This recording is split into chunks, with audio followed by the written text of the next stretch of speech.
নমস্কার। রামকৃষ্ণ মিশন বিদ্যা মন্দির কলেজের প্লেসমেন্ট সেলের উদ্যোগে আজকে আমরা যে ওয়েবিনারের আয়োজন করেছি, সেই ওয়েবিনারে আমরা আজকে আমাদের মধ্যে পেয়েছি, আমাদের মধ্যে রয়েছেন শ্রদ্ধেয় পূজনীয় অধ্যক্ষ মহারাজ, রয়েছেন আমাদের কলেজের পলিটিক্যাল সায়েন্স ডিপার্টমেন্টের বিভাগীয় প্রধান তথা আইকিউএসি কোঅর্ডিনেটর অধ্যাপক ইন্দ্রাশিস ব্যানার্জি, যিনি আগে এক্সিকিউটিভ অফিসার ছিলেন ডব্লিউবিসিএস। আমাদের মধ্যে রয়েছেন Soumya Mukherjee, deputy commissioner of revenue, government of West Bengal. আমাদের মধ্যে আমরা পেয়েছি আজকে দীপায়ন গাঙ্গুলি, উনি assistant commissioner of revenue, government of West Bengal. এবং আমাদের মধ্যে রয়েছেন অভিরূপ ভট্টাচার্য, যিনি সদ্য যে রেজাল্ট প্রকাশিত হয়েছে 2018 সালের ডব্লিউবিসিএস এ, উনি ডব্লিউবিসিএস এক্সিকিউটিভে 3rd র্যাঙ্ক করেছেন।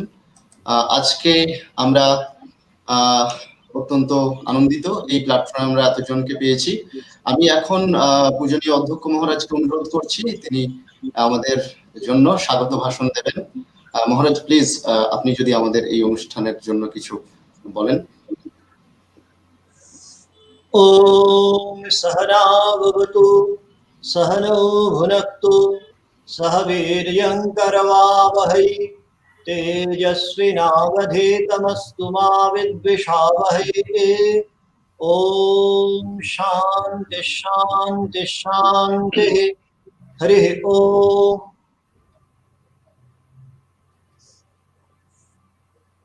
আজকে অনুষ্ঠানে যারা উপস্থিত আছেন এই মুহূর্তে, অধ্যাপক ইন্দ্রাশিস বাবু, অধ্যাপক শ্রী সৌম্য মুখার্জি, শ্রী দীপায়ন গাঙ্গুলি, শ্রী অভিরূপ ভট্টাচার্য, আমাদের বিদ্যামন্দির কলেজের অধ্যাপক রামকৃষ্ণ সেও আছে, আমাদের উপাধ্যক্ষ মহারাজ একটু পরেই জয়েন করবেন। সকলকে আমি বিদ্যামন্দির পরিবারের তরফে যথাযোগ্য স্থানে সশ্রদ্ধা নমস্কার, প্রীতি শুভেচ্ছা জানাচ্ছি। যারা দূর থেকে শুনছেন, শ্রোতার আসনে যারা বসে আছেন, তাদেরও আমি সশ্রদ্ধা নমস্কার জানাচ্ছি, শুভেচ্ছা জানাচ্ছি।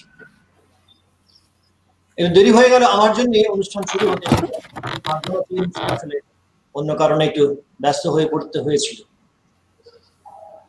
আমি উপনিষদের একটা গল্প দিয়ে শুরু করতে চাই, 2-1 মিনিট বলবো। স্বামীজি তার প্র্যাকটিক্যাল বেদান্ত লেকচারে 1896 সালে লন্ডনে সিরিজ অফ লেকচার্স দিয়েছিলেন, প্র্যাকটিক্যাল বেদান্ত।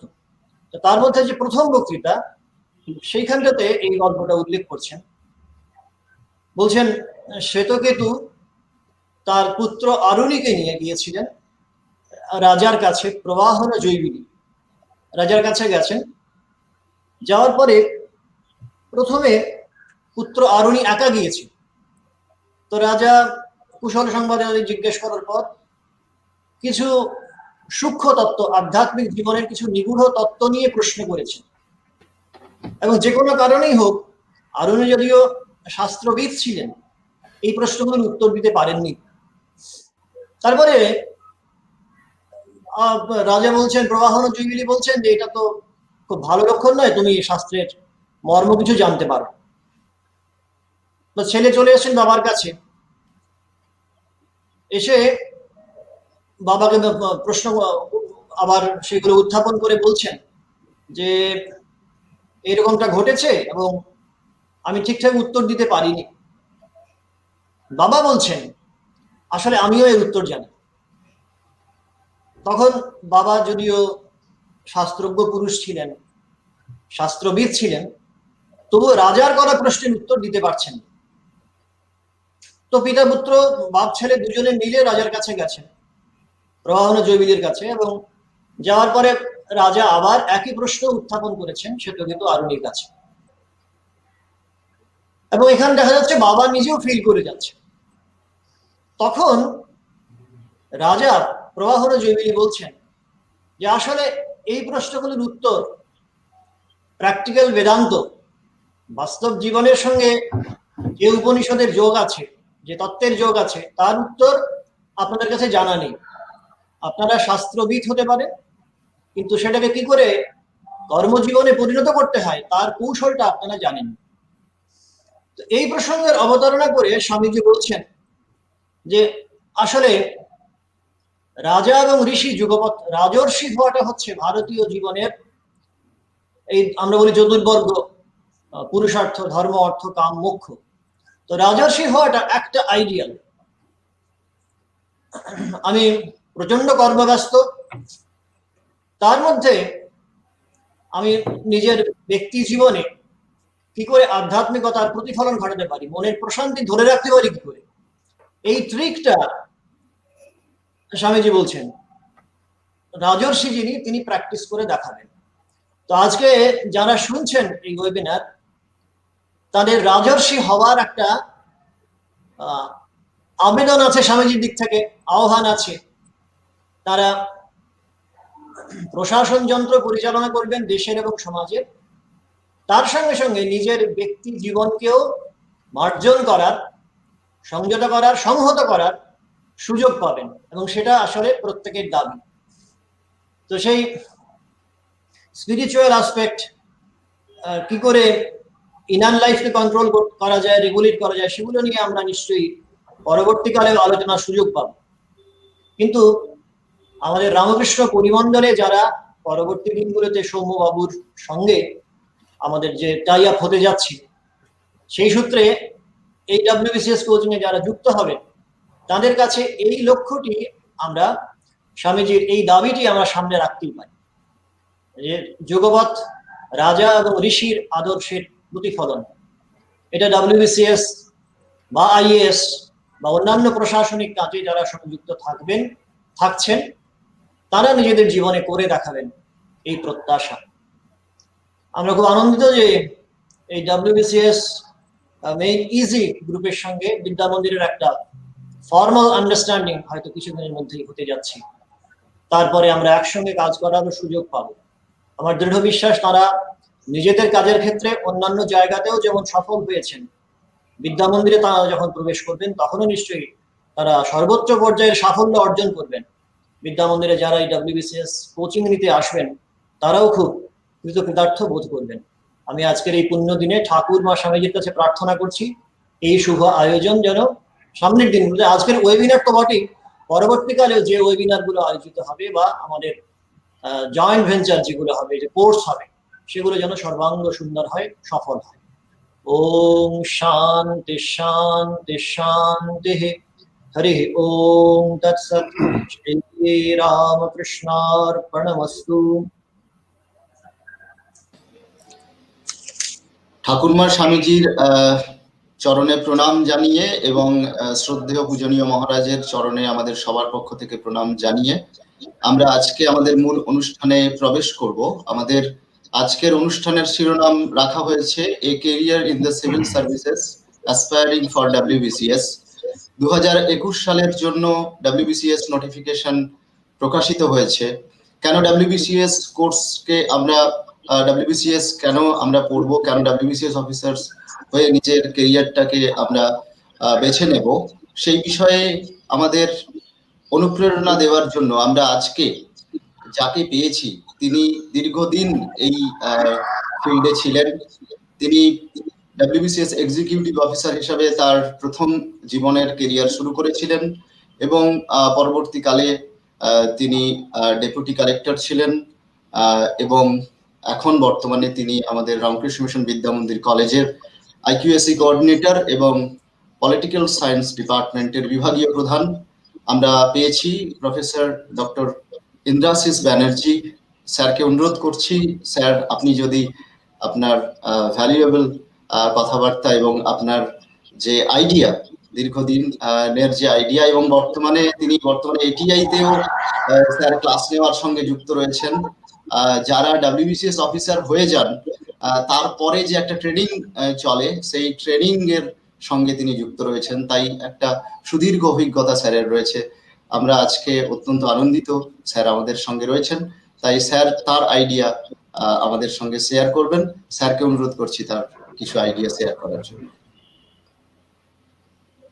অনেক ধন্যবাদ। আজকে এইভাবে আলোচনায় আসতে পারছি বলে, এত কিছু মাথায় আসছে বলার জন্য, যে কোনটা আগে বলবো কোনটা পরে বলবো বুঝতে পারছি না। এখানে যারা আজকে এসছেন রিসোর্স পার্সন অত্যন্ত গুণী মানুষ, এবং ঘটনাচক্রে এরা মোটামুটি আমার প্রত্যেকেই এটিআই তে প্রথম দিনেই ঘন্টা তিনেকের একটা করে কিন্তু ক্লাস করেছে, দুটো করে ক্লাস, মাঝে একটা কফি ব্রেক ছিল।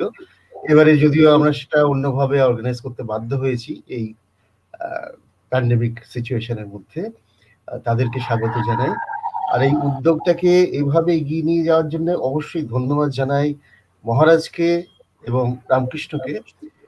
কথাটা খুব সহজে আমরা বলি যে career in the civil services, aspiring for WBCS, এইভাবে বলতে গিয়ে যে আমার একটা ক্যারিয়ার চয়েসের কথা বলছি, যে আমাকে একটা কিছু তো করে খেতে হবে, অর্থাৎ কিনা আমার লার্নিংটা কিন্তু অগাধ পাণ্ডিত্যের জায়গায় গেল, অথচ কোনো একটা জায়গায় আমার হাঁড়ি চড়ছে না, পেটে টান পড়লো, সেই লার্নিং কিন্তু এইখানে আমরা আলোচনা করছি না। আমরা একেবারে হার্ডকোর মান্ডেন মেটেরিয়াল কথাবার্তার সঙ্গে যুক্ত থাকছি। আমার অপশনস এর মধ্যে কেন সিভিল সার্ভিসেস, এখন ডিসঅ্যাগ্রিগেশন করলে career in the civil services যখন বলছি, সেইখানে সিভিল বলতে অবশ্যই মিলিটারি বা কলোনিয়াল স্টেটের সময় পুলিশ স্টেট ইত্যাদি সেই ধরনের সিভিল সার্ভিসের কথা বলছি না। এখন আমরা কিন্তু সরাসরিভাবে সাংবিধানিকভাবে স্বীকৃত যে জায়গাটা কনস্টিটিউশনালি স্টিপুলেটেড, সেটা হচ্ছে ওয়েলফেয়ার স্টেট। এবং সেই জায়গায় সার্ভিসেসের জায়গাটা যখন আমরা অ্যাডমিনিস্ট্রেশনের শব্দটা ব্যবহার করি, administration itself comes from a very humble origin, which is Latin ad plus ministrare, যার অর্থ হলো to look after or to care for, মানে একটা সেবামূলক বিষয়ের সঙ্গে যুক্তই আছে। এখন অ্যাসপায়ারিং ফর ডব্লিউবিসিএস সেই অর্থে সেন্ট্রাল, স্টেট, ন্যাশনাল এবং স্টেট লেভেলের জায়গাটা যদি মাথায় রাখি আমরা, তাহলে বুঝবো যে একটা কাঠামো আছে। সেই কাঠামোটা নিশ্চয়ই যুক্তরাষ্ট্রীয়। এটা বলি যদিও ভারতকে প্রথম ধারাতেই in the very first article 1 of the Constitution of India, India is designated as India, that is Bharat, I'm quoting, shall be a union of states. Federal শব্দটা যুক্তরাষ্ট্রীয়, ফেডারেল শব্দটা কোথাও ব্যবহার করা নেই। কিন্তু কেন্দ্র এবং রাজ্যের মধ্যে এই যে অ্যাডমিনিস্ট্রেটিভ সেট আপ, সেখানে কারা এগুলোকে পার্সোনাল বা ম্যান করবেন, সেইখানে কিন্তু ডব্লিউবিসিএস প্রভিন্সিয়াল ক্ষেত্রে। এখন aspiring for, it's good to dream, but you also must do something to make it happen. This aspirational constituency, which is rising by the day, of course, and aptly so, এই যে সবাই স্বপ্ন দেখি আমরা এবং স্বপ্ন দেখার প্রয়োজনীয়তা আছে, but aspiration will just not do by itself. It has to be backed by a lot of initiative, a lot of perspiration. Aspiration plus perspiration can take you where we want to lead you to. In this case, let us think about two aspects. One is your study part of it, very motivated, very dedicated, sustained, routine. Of course, bearing in mind that you need rest, you need to concentrate, you need to sleep, of course, eat well, and in going about by properly concentrating, you should meditate. Think positive, think that what is within you, প্রত্যেকের মধ্যে সে অসীম সম্ভাবনা আছে। Let us take into account the humble gram, একটা ছোলা যদি আমরা ভাবি, আমি সংবিধানের কথা ভাবলেই এই কথাটা আগে আমার মনে আসে। তার মধ্যে একটা কিন্তু অঙ্কুর আছে, যেটা সঠিক যদি জল, আলো, বাতাস পায় তবেই কিন্তু সেটা প্রস্ফুটিত হবে, না হলে কিন্তু সেটা বেরিয়ে আসবে না, অঙ্কুরিত হবে না। এটা আর কিছু নয়, তার মধ্যে যে সম্ভাবনাটা আছে সেটা কিন্তু আছেই তার মধ্যে। যেমন একজন রেনেসাঁস স্কাল্পচার, তিনি একবার একজন জিজ্ঞেস করতে বলেছিলেন, তাকে জিজ্ঞেস করা হয়েছিল যে how is it that you made this, ভীষণ সুন্দর একটা স্কাল্পচার। তিনি সেই ভাস্কর্য দেখিয়ে বলেন, আমি তো কিছু করিনি, এটা তো ওর ভেতরেই ছিল, উপরে কিছু বাড়তি ওই পাথর ছিল যেগুলোকে আমি খোদাই করে করে বাদ দিয়ে দিয়েছি। It is within the rock itself. Similarly, when we think about what Swamiji said, the perfection is already in man. প্রত্যেকের মধ্যে কিন্তু সেই সম্ভাবনা আছে, আমাদের প্রত্যেকের মধ্যে আছে। এর মধ্যে থেকে আমাকে খুঁজে বার করতে হবে আমার সেই ভাবনায়। আজকে আমরা কোভিডটার সঙ্গে সবাই পরিচিত হয়ে গেছি। কোভিড সবাই এক বাক্যে সারা পৃথিবী জুড়ে শুনেছি, বুঝেছি, জেনেছি, হাড়ে হাড়ে চিনেছি বলতে পারি। ইনফ্যাক্ট এই কোভিড আলোচনাটা আসে কিন্তু আমাদের আর একজনের সঙ্গে উচ্চারণগত মিল আছে, without the sea in it. Ovid. Ovid তিনি এনশিয়েন্ট গ্রিসে তার মেটামরফোসিসে পিগম্যালিয়ান রাজার কথা বলছেন, যে পিগম্যালিয়ান রাজা একটি হাতির দাঁতের স্কাল্পচার বানিয়েছিলেন এবং সেই স্কাল্পচারটা এমন হয়েছিল যে তিনি কিন্তু সেই স্কাল্পচারের প্রেমে পড়ে যান, তাকে ভালোবাসতে শুরু করেন। আমাদের প্রত্যেকের মধ্যে কিন্তু এমন একটা স্রষ্টা আছে, সৃষ্টিকর্তা আছে, যে আমরা প্রত্যেকেই কিন্তু রাজা পিগম্যালিয়ানের মতো এই ধরনের এমন কিছু একটা সৃষ্টি করতেই পারি। That innate potential is within us all. But then কয়েকটা জিনিস তো অবশ্যই মাথায় রাখতে হবে। ওই যে পড়াশোনার জায়গাটা, কেন আমি এটা করছি? It is important to run, of course, ছুটতে তো হবেই, এগোতে হবে, কিন্তু এই ছুটে এগিয়ে যাওয়ার যে জায়গাটা, যে রাস্তাটা, সেই রাস্তাটাতে আমাকে প্রথম তো ঠিক করতে হবে ডিরেকশনটা। তাহলে তো আমি maybe I just go round and round the tree without actually reaching anywhere. So setting the goal, the direction, this is something which is very, very important, the planning part of it. আমাদের যখন অ্যাডমিনিস্ট্রেশনের কথা আমরা এইভাবে আলোচনা করি, আমরা ভাবি এই যে অ্যাডমিনিস্ট্রেশন, আমি তো বলি who is at the core of it? The first 4 letters or characters, ADMI, ADMINISTRATI. ADMI is at the core of administration. So people centrism should be in our minds, in our spirit, in our actions. আমাদের কয়েকদিন আগে convocation হলো, সেখানে x chief statistician of India and former secretary of the Ministry of Statistics and Program Implementation, Shri Srivastava এসেছিলেন, প্রবীণ শ্রীবাস্তব। তা উনি আমাদের যে কনভোকেশন অ্যাড্রেস তাতে বললেন যে you must have a look at the bigger picture always. ক্যানভাসটা বুঝতে হবে, আমাদের লার্জার কনটেক্সটটা বুঝতে হবে। সেইখানে আমাদের দিক থেকে যেটা করার সেটা হচ্ছে স্কিল ডেভেলপমেন্ট, ক্যাপাবিলিটি এনহ্যান্সমেন্ট।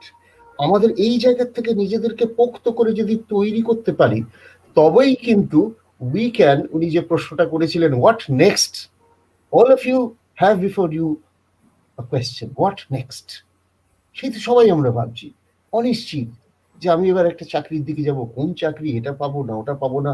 সেই ভাবনার মধ্যে what next in the larger context is very important to understand. That is your enhancement of capabilities, skill.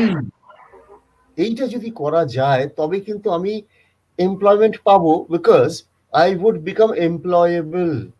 একটা বড় সেকশন সমাজে চাকরি নেই যদি বলে থাকে, ভাবতে হবে সেই সেকশনটার এমপ্লয়াবিলিটি কতটা আছে। সেই ক্ষেত্রে সাস্টেন ডেডিকেটেড পড়াশোনা, তার সঙ্গে নিজের ওপর এই আত্মবিশ্বাস যে হ্যাঁ, it is within me, I have the capability to go head. এই যে fullest development of the self যখন বলে, সংবিধানের ক্ষেত্রে যখন বলছে in various articles, A part 3 তে যখন fundamental rights which is regarded to be the soul and the conscience of the constitution, তাতে each one of us, we have been given some rights, আমাদের কিছু মৌলিক অধিকার দেয়া আছে, যার অর্থ হলো এগুলো ছাড়া মানুষ মানুষ হিসেবে বাঁচতে পারে না। আমাদের পাঠের মধ্যে পড়ে প্রফেসর হ্যারল্ড জে লাস্কি, উনি বলেছিলেন যে rights are those conditions of social life without which man cannot be at his best. অর্থাৎ ঠিক একই কথা স্বামীজি, একই কথা, কিন্তু তার আগে সেই পিগম্যালিয়ান সমস্তটা, সেই ছোলাটা, সেই সবটা দিলে স্কাল্পচার ধরে বলি, প্রত্যেকের মধ্যে আমাদের সেই অসীম সম্ভাবনা কিন্তু লুকিয়ে আছে, সেই আগুনটা আছে। এবং এই আগুনটা সেই ইউথের মধ্যেই আছে যারা অনেকদিন আগে, যেমন আমার চাকরি জীবন শুরু হয়েছে বহু বছর আগে, 3+ decades ব্যাক। আমি প্রথমে আমার পার্সোনাল লাইফে যখন বলি যে আমার চাকরি জীবন শুরু হয়েছিল ওয়েস্ট বেঙ্গল সিভিল সার্ভিস এবং সি গ্রুপের SLRS গ্রেড 1 থেকে রেভিনিউ অফিসার হিসেবে। I work there for about a year and a little more than that. তারপর আমি MA পরীক্ষা দিই। MA পরীক্ষা দিয়ে তার পরের বছরে আমি এক্সিকিউটিভ পাই আর একবার BCS দিয়ে, এবং তারপর ডেপুটি ম্যাজিস্ট্রেট প্রবেশন এখানে থেকে আমি বছর 3 বিডিও চাকরি করি, তারপরে পড়াতে চলে আসি। তারপর থেকে আমি কিন্তু, লোকে যখন বলে যে একাডেমিক্স থেকে অ্যাডমিনিস্ট্রেশনে চলে এসছে, আমি কিন্তু অ্যাডমিনিস্ট্রেশন অ্যাজ সাচ এখনো ছেড়ে আসিনি।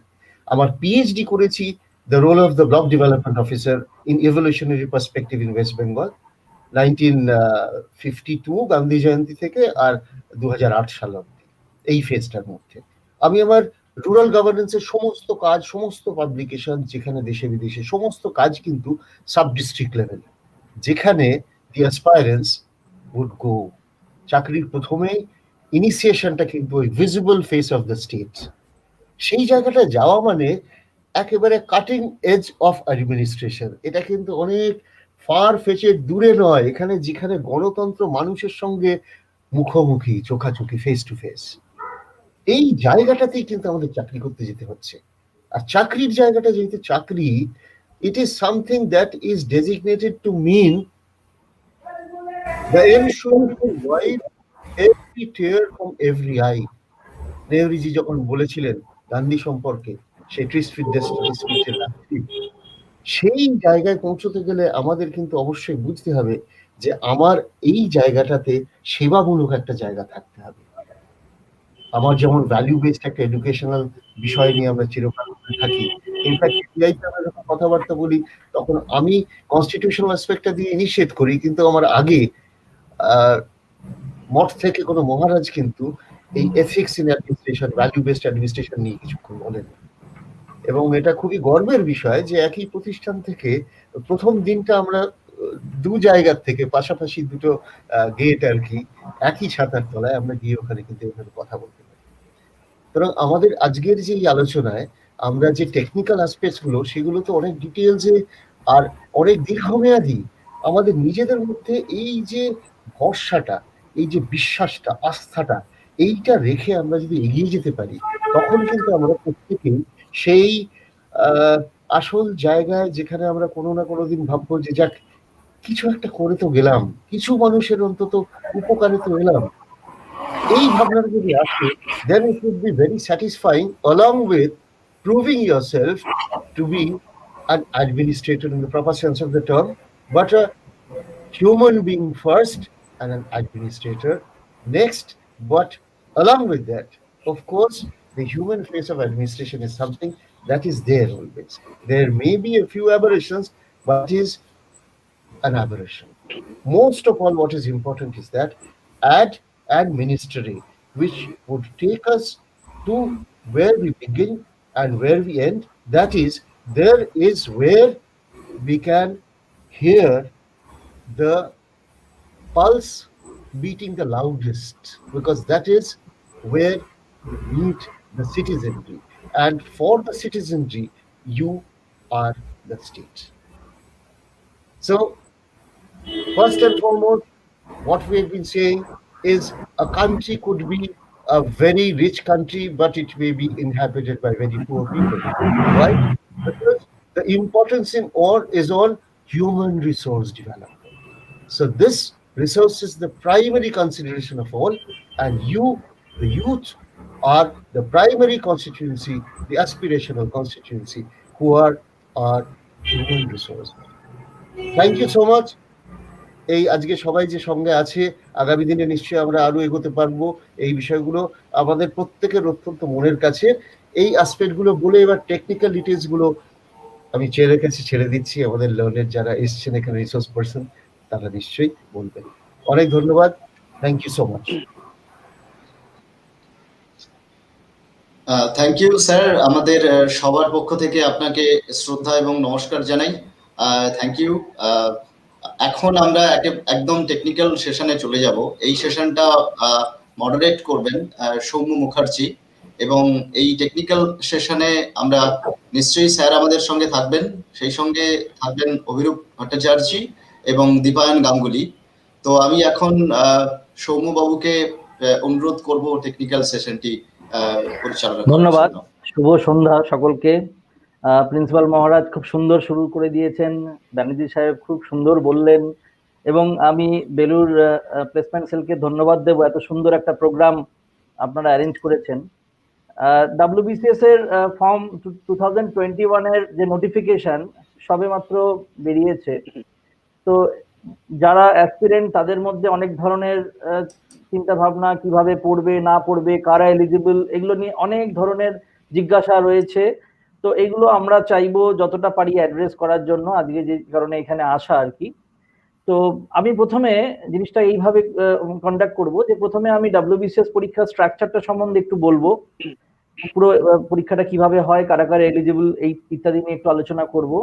তারপর আসবো প্রিলিমিনারি পরীক্ষা, মেন পরীক্ষা এবং ইন্টারভিউ নিয়ে অল্প অল্প করে একটু ছুঁয়ে যাব। তার মধ্যে প্রিলিমিনারি নিয়ে আমি দীপায়নের সাথে আলোচনা করব, তারপর মেইন এক্সাম নিয়ে আমি অভিরূপের সাথে আলোচনা করব, এবং সবশেষে ইন্টারভিউ নিয়ে আমরা সকলে মিলে একটা ডিসকাশন করব। এর মধ্যে যদি কোনো কোয়েশ্চেন থাকে, রামকৃষ্ণ বাবু আপনি ওনাদের কোয়েশ্চেন নিতে পারেন, আমার কোনো আপত্তি নেই, এবং আমরা সেটা নিয়েও ডিসকাস করতে পারি। তো প্রথমে আমি বলি, এই যে নোটিফিকেশনটা বেরিয়েছে 2021 এর জন্য, খুব দু একটা সামান্য চেঞ্জ আছে।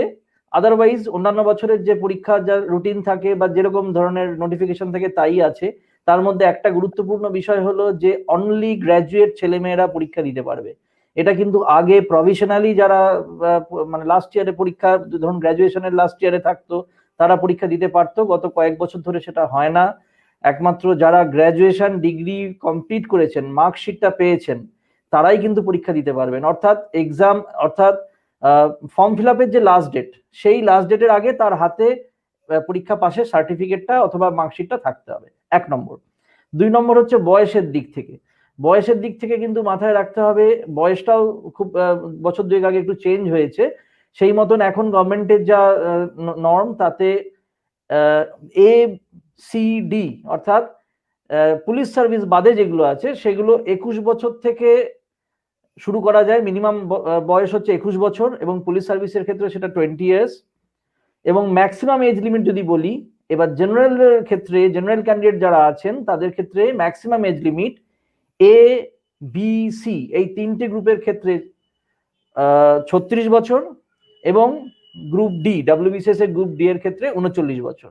এর সঙ্গে যে রিজার্ভেশন আছে, যে সুবিধাগুলো আছে, schedule caste, schedule tribe, handicap, এনাদের এই সুবিধাগুলোও কিন্তু তারা পাবেন। এর প্রসঙ্গে আরেকটা বলে রাখি, এই যে কোয়ালিফিকেশনের মধ্যে ওয়েস্ট বেঙ্গল গভর্নমেন্টের যেটা গ্র্যাজুয়েশন ডিগ্রি আমি বললাম, তার সঙ্গে কিন্তু একটা নতুন আরেকটা জিনিসও অ্যাড করা আছে, এটা কিন্তু মাথায় রাখবেন। সেটা হচ্ছে ability to read, right and speak in Bengali. একমাত্র যাদের মাদার টাং নেপালি, তাদের বাদ দিয়ে প্রত্যেককে কিন্তু বাংলায় লিখতে, পড়তে এবং বলতে জানতে হবে। ফ্লুয়েন্টলি না হলেও যতটুকু স্ট্যান্ডার্ড দরকার ততটুকু জানতে হবে। এবার পুলিশ সার্ভিসের ক্ষেত্রে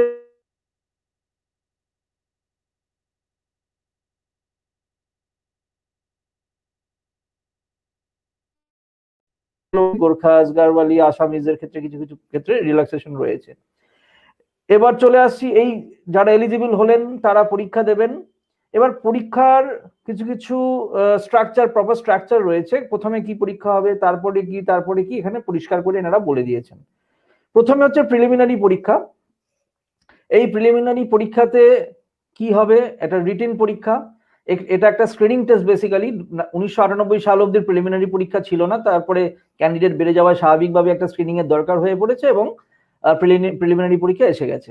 এবার প্রিলিমিনারি পরীক্ষাতে 200টা কোয়েশ্চেন থাকে, 1 মার্ক করে 200টা কোয়েশ্চেন, 200 নম্বরের পরীক্ষা। এই 200 নম্বরের পরীক্ষায় তার প্রত্যেকটা সঠিক আনসারের জন্য 1 মার্কস পাবেন, এবং প্রত্যেকটি ভুল আনসারের জন্য নেগেটিভ মার্কস রয়েছে 1/3।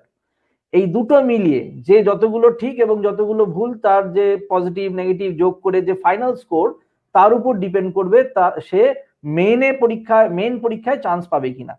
এই মেন পরীক্ষায় চান্স পাওয়ার যে ব্যাপারটা, এটা কিন্তু এই যে মার্কসটা অতিক্রম করলে পাবো, এই কাট অফ মার্কস যেটাকে বলা হচ্ছে, সেটা কিন্তু বিভিন্ন বছর বিভিন্ন রকম হয়। তবে একটা কথা বলে রাখা দরকার যে এই প্রিলিমিনারির মার্কসটা কিন্তু কখনোই টোটাল স্কোরে মেনে অ্যাড হয় না, যেটার ভিত্তিতে ফাইনাল মেরিট লিস্ট তৈরি হয়। তো যাই হোক, এবার এই প্রিলিমিনারি পরীক্ষায় যে আউট অফ 200 আমাকে কমপ্লিট করতে হবে 3 ঘন্টার পরীক্ষায়, এই পরীক্ষাতে যেটা রয়েছে সেটা হচ্ছে আটটা টপিক রয়েছে, 25 মার্কস করে। অর্থাৎ তার মধ্যে কি কি আছে, তার মধ্যে রয়েছে ভারতের ইতিহাস 25 মার্কসের, এবং ইন্ডিয়ান ন্যাশনাল মুভমেন্ট, ভারতের স্বাধীনতা সংগ্রাম 25 মার্কসের। অর্থাৎ 200 নম্বরের মধ্যে 50 নম্বর রয়েছে কিন্তু ইতিহাস থেকে, একটা ইতিহাস টোটাল এবং আরেকটি হচ্ছে ইন্ডিয়ান ন্যাশনাল মুভমেন্ট। এই 50 নম্বর ছাড়া আর কি আছে, আর আছে হচ্ছে ভারতের ভূগোল, এবং ভারতের ভূগোলের মধ্যে পরিষ্কার বলে দিয়েছেন এনারা যে ওয়েস্ট বেঙ্গলের উপর একটু বেশি জোর দেওয়া থাকবে। আর কি থাকবে, এর সঙ্গে থাকবে হচ্ছে রিজনিং। এখানে দেখবেন যে সিলেবাসে কিন্তু রিজনিং কথাটা উল্লেখ করা থাকে, যদিও ম্যাথস থেকে কিন্তু কিছু কোয়েশ্চেন অবশ্যই থাকে। তো ম্যাথস রিজনিং টোটালটা নিয়ে আমি ধরে নিতে পারি 25 নম্বরের, তাহলে গেল 100 নম্বর। এছাড়া আর কি কি আছে, এছাড়া আছে সায়েন্স, তার মধ্যে ফিজিক্যাল সায়েন্স, লাইফ সায়েন্স দুটোই থাকবে 25 নম্বর। আর থাকবে কি কারেন্ট অ্যাফেয়ার্স, সেটাও 25 নম্বর। আর থাকবে কি কারেন্ট অ্যাফেয়ার্স, এবং এটা ছাড়া থাকবে হচ্ছে ইংলিশ। আর last but not the least Indian polity and economy নিয়ে 25 নম্বর। এই টোটাল 200 নম্বরের উপর পরীক্ষাটা সবার জন্যই আছে, অর্থাৎ প্রত্যেকেরই কিছু উইকনেস এবং কিছু স্ট্রেংথ কিন্তু আছে। কারোর হয়তো ম্যাথস ভালো, আর্টসের দিকটা একটু নরম রয়েছে, কারোর হয়তো আর্টসের দিকটা ভালো, ম্যাথসের দিকটা একটু নরম রয়েছে। সুতরাং প্রত্যেকেরই কিছু উইকনেস এবং স্ট্রেংথ রয়েছে, এবং এই পরীক্ষাটা প্রত্যেকের ক্ষেত্রেই কিন্তু সমানভাবে অ্যাপ্লিকেবল। মানে এমন নয় যে কেউ খুব অ্যাডভান্টেজে রয়েছে, কেউ খুব পেছনে রয়েছে, তা নয়। তবে এটা ঠিক, যদি কারোর ইংলিশ এবং ম্যাথস রিজনিং এ একটু ভালো দক্ষতা থাকে, সে একটু অ্যাডেড অ্যাডভান্টেজ পাবে। তার মানে এই নয় যে যাদের ওটা নেই তারা পাবে না, তাদের নিজেকে তৈরি করে সেই জায়গায় অবশ্যই নিয়ে যাওয়ার সুযোগ রয়েছে, এবং মাধ্যমিক লেভেলের থেকে তাদের ম্যাচুরিটি লেভেল এখন যথেষ্ট বেশি, সুতরাং সেই কাজটা কিন্তু তারা চাইলে সহজেই করতে পারবে বলে আমার ধারণা। এরপর চলে আসি হচ্ছে প্রিলিমিনারি পরীক্ষায় কেউ যদি পাস করে তাকে এবার পরীক্ষা দিতে হবে মেইন পরীক্ষা। মেইন এক্সাম যেটা আছে সেখানে 6টি পেপার রয়েছে, যেটা কম্পালসারি পেপার আমরা বলে থাকি। এই 6টা পেপার আগে পুরোটাই ডেসক্রিপটিভ ছিল, 2014 সাল থেকে প্যাটার্নটা চেঞ্জ হয়ে এখানে এমসিকিউ প্যাটার্নে চলে এসছে বেশ কিছু জায়গা। যেমন আমি বলি, এই 6টা পেপারের মধ্যে 2টো পেপার কম্পালসারি, যে 6টা পেপার তার মধ্যে 2টো পেপার রয়েছে ল্যাঙ্গুয়েজ পেপার। একটা ইংলিশ ল্যাঙ্গুয়েজ, সকলকেই দিতে হবে, আর একটা ভার্নাকুলার ল্যাঙ্গুয়েজ, কেউ বাংলা নিতে পারে, কেউ উর্দু নিতে পারে, নেপালি নিতে পারে, ওনারা বলে দিয়েছেন এই 4-5টার মধ্যে যে কোনো একটা নেওয়া যেতে পারে। বাকি থাকলো 4টে জিএস পেপার। জিএস 1 এ কি আছে, জিএস 1 হচ্ছে ইন্ডিয়ান হিস্ট্রি এবং ইন্ডিয়ান জিওগ্রাফি, এই দুটো মিলিয়ে হচ্ছে জিএস 1। 100 করে 200 নম্বরের কোশ্চেন, 200টা কোশ্চেন সঠিক হলে 1, ভুল হলে নেগেটিভ -1/3। জিএস 1। এবার জিএস 2 এর মধ্যে কিন্তু অনেক কিছু থাকে, যেমন থাকে সায়েন্স অ্যান্ড টেকনোলজিক্যাল অ্যাডভান্সমেন্ট। প্রিলিমিনারিতে যেটা ছিল সেটা সায়েন্স বেসড, এখানে কিন্তু সায়েন্স অ্যান্ড টেকনোলজিক্যাল অ্যাডভান্সমেন্টটা চলে আসছে কারেন্ট অ্যাফেয়ার্স, আসছে জেনারেল নলেজ, এর সঙ্গে খুব ইম্পর্টেন্ট জিনিস সেটা হচ্ছে এনভায়রনমেন্ট, ইকোলজি, সব মিলে 200 নম্বর। এই 200 নম্বরের মধ্যে আবার সেই একই জিনিস, 200টা কোশ্চেন, পজিটিভ হলে 1 নম্বর, ঠিক লিখলে 1 নম্বর, ভুল হলে -1/3। জিএস 1 এবং জিএস 2, বাকিগুলোকে কিন্তু জিএস 3 জিএস 4 বলে না, এই দুটোকে জিএস 1 জিএস 2 বলা হয়। এবার বাকি যে দুটো পেপার রয়ে গেল সেগুলোকে বলা হচ্ছে পেপার 5 এন্ড পেপার 6। কি আছে, পেপার 5 এ আছে হচ্ছে ইন্ডিয়ান পলিটি এবং ইন্ডিয়ান ইকোনমি, 100 করে, আবার সেই একই জিনিস, 200টা কোশ্চেন, 3 ঘন্টার পরীক্ষা, এবং সঠিক হলে 1, নেগেটিভ হলে -1/3, এবং 100 করেই ভাগ করা আছে, কিন্তু কোনো সেকশনাল কাট অফ নেই। অনেক পরীক্ষায় যেমন ব্যাংকিং সেক্টরে থাকে সেকশনাল কাট অফ, যে তুমি 100 করে যেখানে আছে তোমাকে পলিটিতেও 100-র মধ্যে হয়তো 50-60 পেতে হবে, একটা কাট অফ থাকবে, ইকোনমিক্সও একটা 50-60 পেতে হবে, কাট অফ থাকবে। এখানে কিন্তু তা থাকে না, 200-র মধ্যে তোমাকে টোটাল স্কোর করতে হবে। আর last but again not the least সেটা হচ্ছে ম্যাথস এন্ড রিজনিং।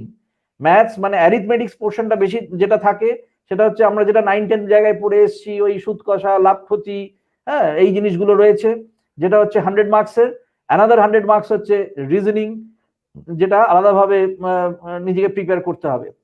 টোটাল এই 6টা পেপারে 200 করে 1200 মার্কসের পরীক্ষা হয়।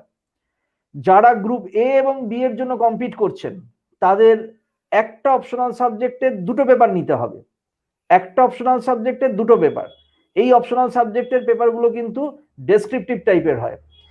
এই 2টো পেপার 200, 200, 400, ঠিক আছে। সুতরাং আমাদের তাহলে টোটাল স্কোর কি দাঁড়ালো, টোটাল মার্কস কি দাঁড়ালো, যেটা আমরা যারা গ্রুপ এ এন্ড বি এর জন্য কম্পিট করছে কম্পালসারি 6টা পেপারে 1200 এবং 400 নম্বর হচ্ছে অপশনালে, অর্থাৎ টোটাল দাঁড়ালো হচ্ছে 1600। এরপর চলে আসবে এই রিটেন পরীক্ষায় যারা পাস করবে তাদের ইন্টারভিউতে কল করা হবে। ইন্টারভিউর মার্কসটা কিন্তু ডিপেন্ড করে। 200 নম্বর ইন্টারভিউতে রয়েছে, যেটা গ্রুপ এ এবং বি এর জন্য, সি তে 150 এবং ডি তে 100। অর্থাৎ কেউ যদি গ্রুপ এ তে ইন্টারভিউ দেয় সে 200-র মধ্যে ইন্টারভিউ দেবে, টোটাল মার্কস ক্যালকুলেট হবে। সে যদি র্যাঙ্ক করে খুব ভালো, সে তার পছন্দ মতো তার সার্ভিস পেতে পারে, ঠিক যেমন জয়েন্টের কাউন্সেলিং হয়, যার র্যাঙ্ক 1 সে যা সার্ভিস পাবে চাইবে সে পাবে, আর যার নিচের দিকে র্যাঙ্ক থাকবে যেটি উপরে থাকবে সেটি সে নেবে। এবার দেখা গেল সে এই গ্রুপে ইন্টারভিউ দিয়ে কোনো একটা সার্ভিস পেলো না, তাহলে তার ক্যালকুলেশন হবে বা সি এর জন্য হতে পারে, তবে বি এর মার্কসটা একটু উপরেই যায়। সি এর জন্য যদি তার মার্কস ক্যালকুলেট হয় তাহলে ঐকিক নিয়ম অনুসারে ইন্টারভিউতে সে 200-র মধ্যে যত পেয়েছিল তাহলে 150-তে কত পাবে, এই হিসাব করে তাকে কিন্তু আবার নতুন ভাবে ক্যালকুলেট করা হয়। এবং তার সঙ্গে কাদের আরো কিছু লোকের ক্যালকুলেশন আসে যারা হচ্ছে অনলি সি এন্ড ডি এর জন্য পরীক্ষা দিয়েছে, তাদেরও কিন্তু এর মধ্যে ক্যালকুলেট করা হয়। ক্যালকুলেট করে আবার মেরিট লিস্ট তৈরি হবে, আবার নতুন ছেলেমেয়েদের ইন্টারভিউ হবে। এইটা প্রসেস হয়ে গেলে আবার যারা পড়ে থাকবে তাদের জন্য ডি গ্রুপের ইন্টারভিউ। টোটালটা কমপ্লিট হতে মোটামুটি এখন 1.5 থেকে 2 বছর সময় লাগছে। এবার যারা একবার পাস করতে পারছে না তারা কিন্তু আবার নতুন করে প্রিলিমিনারি, নতুন করে মেন, নতুন করে আবার ইন্টারভিউ দিতে হবে। একবার প্রিলিমিনারি দেওয়া মানে বারবার মেন পরীক্ষা তার দেওয়ার সুযোগ হয়ে গেল তা নয়। সুতরাং তাকে সম্পূর্ণ প্রসেসটা আগে আবার নতুন করে দিয়ে আবার পরীক্ষায় আসতে হবে। তবে এটুকুন বলি, এই পরীক্ষাটা শুনতে এরকম লাগলেও প্রচুর ছেলে মেয়ে দেখবেন পরীক্ষা দেয় বা ফর্ম ফিল আপ করে, রাদার বলা ভালো, কারণ যারা ফর্ম ফিল আপ করে তার 50% পরীক্ষা দেয় না, একটু কমই পরীক্ষা দেয়। এনিওয়ে, সুতরাং পরীক্ষার প্রসেসটা আমি যতটা বললাম শুনে হয়তো অনেকটা বড় লাগবে, কিন্তু এই পরীক্ষার একটা নির্দিষ্ট পদ্ধতি রয়েছে। এই পদ্ধতি যদি কেউ অবলম্বন করে, একটা সিস্টেমেটিক ওয়েতে কেউ পড়াশোনা করে, তাহলে কিন্তু না পাওয়ার কিছু কোনো কারণ নেই। তবে হ্যাঁ, এই যে প্রস্তুতির পদ্ধতিটা, এটা ইটসেলফ কিন্তু একটা এক্সাম। এই পদ্ধতিটাই কিন্তু অনেকে ফলো করতে পারবে না। তো যে WBCS বা ইউপিএসসি যাই হোক এই ধরনের পরীক্ষার প্রিপারেশনের জন্য নিজেকে চেষ্টা করছে, তাহলে তাকে স্টেপ বাই স্টেপ কতগুলো জিনিস ফলো করতে হবে। 1 নম্বর, সেটা হচ্ছে তাকে প্রিপেয়ার্ড হতে হবে মানসিকভাবে। ঠিক আছে, সে নিজেকে আগে প্রিপেয়ার করবে যে ওয়েদার আমি WBCS পরীক্ষা দেওয়ার জন্য মোটিভেটেড এবং ডিটারমিন্ড কিনা। ঠিক আছে, জাস্ট কেউ বললো আর আমি সঙ্গে সঙ্গে একটা বই কিনে নিয়ে WBCS স্ট্যাটাস লিখে দিলাম ফেসবুকে WBCS পড়ছি, সেটা দিয়ে কাজ হবে না। সে মোটিভেটেড কিনা এবং তার লক্ষ্য WBCS কিনা এটাকে ফিক্স করতে হবে। তারপর যখনই সেটা ফিক্স করে নিল তখন তাকে কি করতে হবে, সিলেবাসটা খুব ভালো করে পড়তে হবে, কারণ এই ধরনের পরীক্ষায় সিলেবাস কিন্তু ভীষণ ইম্পর্টেন্ট। সিলেবাসের বাইরে চট করে কোয়েশ্চেন থাকে না। আমরা সিলেবাসটা না পড়ে অন্যান্য অনেক জিনিস পড়তে থাকি, কিন্তু সিলেবাসটা আগে বারবার করে ভালো করে পড়ে নিতে হবে যে এক্স্যাক্টলি সিলেবাসে কি আছে। দেখো, WBCS পরীক্ষাটা কারা দিচ্ছে? কলকাতার ছেলেমেয়েরা যেমন দেয়, অ্যাট দ্য সেম টাইম পুরুলিয়ার ছেলেমেয়েরা দেয়, কোচবিহারের ছেলেমেয়েরা দেয়। সুতরাং এমন কোন জিনিস সিলেবাসে নেই যেখানে রিসোর্সের অ্যাভেলেবিলিটি নেই। এমন কোন জিনিস কোশ্চেন আসবে না যেটা মানে একমাত্র সেই রিসোর্সটা কলকাতাতেই পাওয়া যাবে বা বড় বড় শহরেই পাওয়া যাবে। কোশ্চেন কিন্তু এমন জায়গা থেকে আসবে, খুব বেসিক জায়গা থেকেই জেনারেলি আসে, যেই রিসোর্সেস গুলো এভরিওয়্যার অ্যাভেলেবেল আছে। তো যাই হোক, তাহলে তার সিলেবাসটা সম্বন্ধে জ্ঞান রাখতে হবে। তারপরে তাকে কি করতে হবে, একটা রুটিন তৈরি করতে হবে। এই রুটিনটা কিরকম, তার নিজস্ব বায়োলজিক্যাল ক্লক অনুসারে। ধরো কেউ একজন রাত্রে পড়তে ভালোবাসে, তাহলে তাকে সেই মতন সেই জিনিসগুলোতে ইম্পর্টেন্ট জিনিসগুলোকে রাত্রের জন্য রাখতে হবে। কেউ একজন ভোরবেলা উঠে পড়তে ভালোবাসে, তার বায়োলজিক্যাল ক্লক অনুসারে তাকে সেইভাবে তাহলে সাবজেক্টগুলোকে সাজানো যেতে পারে। এই রুটিনটা তৈরি করে তাকে নেক্সট কাজ হচ্ছে রুটিনটাকে ফলো করা। রুটিন একটা চার্ট পেপারে তৈরি করলাম, করে এবার খেলতে চলে গেলাম, সেটা নয়। রুটিন তৈরি করতে হবে এবং রুটিনটাকে ফলো করতে হবে, কারণ আলটিমেটলি পরবর্তীকালে সার্ভিসে ঢুকে তোমরা দেখবে সার্ভিসেও সফল হতে গেলে একটা সিস্টেমেটিক, একটা প্ল্যান্ড অ্যাপ্রোচ সবসময় দরকার আছে। তার একটা বুনিয়াদ কিন্তু এখানে তৈরি হয়ে যায়। সুতরাং একটা রুটিন তৈরি করতে হবে, এবং রুটিনের মধ্যে অবশ্যই যেটা অনেক ছেলে মেয়ে করে না সেটা করতে হবে। ভালো না লাগলেও নিউজ পেপার পড়া শুরু করতে হবে। ডেলিকার ডেলি নিউজ পেপার পড়লে হবে না, সকালে হোক বিকালে হোক দুপুরে কোন এক সময় পড়তে হবে। প্রয়োজন মতো খুব সামান্য নোট করতে হবে। এখন অনেক ইউটিউব চ্যানেল অনেক কিছু চলে এসেছে, কিন্তু তাতে কোনো নিজের কাজ হবে না। সেগুলো শোনা যেতে পারে, একটা জিনিস শোনা যেতে পারে, কিন্তু যে নিজে পড়ে নিজে নোট করে এবং নতুন নতুন ওয়ার্ডে সেগুলো যে লেখা, এই জিনিসগুলো নিজে করলে যে সুবিধাগুলো পাওয়া যায় পরবর্তীকালে সেটা কিন্তু পাওয়া যাবে না। এরপরে আরেকটা ইম্পর্টেন্ট জায়গা কি, সেটা হচ্ছে অপশনাল চুজ করা। অপশনাল চয়েসটা খুব ইম্পর্টেন্ট জিনিস, কারণ আগে দুটো অপশনাল ছিল, এখন যেহেতু একটা অপশনাল সাবজেক্ট হয়ে গেছে, সুতরাং একটা স্কোরিং সাবজেক্ট নিতে হবে। এবং এখানে একটা জিনিস মাথায় রাখতে হবে, দেখো ভালো লাগা ভালোবাসা এক জিনিস, আর পরীক্ষায় মার্কস তোলা কিন্তু আলাদা জিনিস। সুতরাং আমার একটা ভালো লাগে বলে আমি একটা সাহিত্য নিয়ে পড়তে শুরু করলাম, হ্যাঁ, আমার একটা কোনো সময় ইচ্ছা ছিল একটা সাহিত্য নেব, সেটা নিয়ে এখন অপশনাল পড়লাম, ওদিকে আমি সেই জায়গায় পরীক্ষায় মার্কস তুলতে পারবো না, কারণ আমি যেটা পড়ছি সেটা খাতায় দিলে তবেই তো পরীক্ষকরা মার্কস দেবেন। সেই যে ট্রান্সফারটা ব্রেন থেকে যে খাতায় আসবে, সেটা যদি ঠিকঠাক না হয় তাহলে কিন্তু মার্কসটা তোমরা পাবে না। সুতরাং এমন সাবজেক্ট তোমাকে নিতে হবে, এখানে কিন্তু তোমার চিন্তা ভাবনা করে একটা রিসার্চ ওয়ার্ক করে, যে সেখানে প্রপার স্ট্র্যাটেজি কি হবে, সেখানে আমি প্রপার স্টাডি মেটেরিয়াল পাবো কিনা, দরকার পড়লে কারোর কাছে যেতে পারবো কিনা, গাইডেন্স টুকটাক পাওয়া যাবে কিনা, এগুলো চিন্তা ভাবনা করে আমাকে এগোতে হবে। এবং এই অপশনাল একবার নিয়ে এবং সেটাতে স্টিক করে থাকতে হবে যতদূর সম্ভব। অনেকে আছে এই বছর একটা অপশনাল, পরের বছর একটা অপশনাল, ওইভাবে নয়, এক বছর একটা অপশনাল নিলে এবং সেটা চিন্তা ভাবনা করে নিতে হবে এবং সেটাতে স্টিক করে থাকতে হবে। তারপরে কি আসবে, তারপরে হচ্ছে বেসিক কিছু বই পড়তে হবে। 9-10 বই, এনসিইআরটির বই ভীষণ ভীষণ ইম্পর্টেন্ট। আমরা ওইগুলো বাদ দিয়ে জেনারেলি কি করি, আমাদের একটা প্রপেন্সিটি রয়েছে যে আমরা নামি দামি বই, বিদেশি অথরের বই পড়লেই খুব ভালো। ব্যাপারটা সেটা খারাপ বলছি না আমি, কিন্তু তার বেসিক আইডিয়াটা করতে গেলে কিন্তু একটা 9-10 বই বা এনসিইআরটি দিয়ে কিন্তু তাকে শুরু করতে হবে। খুব সুন্দরভাবে এই বইগুলো লেখা এবং এগুলো পড়লে খুব সহজবোধ্য, এবং এগুলো ফ্রিলি, এই এনসিইআরটির বইগুলো তো পিডিএফ ফ্রিলি অ্যাভেলেবল ওয়েবসাইটে রয়েছে। এরপরে কি জায়গা করতে হবে, এরপরে হচ্ছে এনসিইআরটির একটু অ্যাড করে এখানে, ওই এনসিইআরটির বইগুলো পড়লে ওই সাবজেক্টটার সম্বন্ধে ওই বেসিক আইডিয়াটা পেয়ে যাবে। এবং আরেকটা জিনিস যেটা অপশনাল চুজ করতে খুব ইম্পর্টেন্ট, মানে আমার একটা সাবজেক্ট খুব ভালো লাগলো, কিন্তু আমাকে আমার অপশনাল সিলেবাস এবং প্রিভিয়াস ইয়ার কোয়েশ্চেন পেপার গুলো দেখতে হবে। ফর এক্সাম্পল, একটা ছোট্ট এক্সাম্পল দিয়ে যদি বলি, আমার ধরুন ম্যানেজমেন্ট খুব ভালো লাগলো, কিন্তু ম্যানেজমেন্টের WBCS এর যে সিলেবাস, মানে ফর এক্সাম্পল একটা কথা বলছি, সেখানে হয়তো অনেক ম্যানেজমেন্টের অঙ্ক আসছে।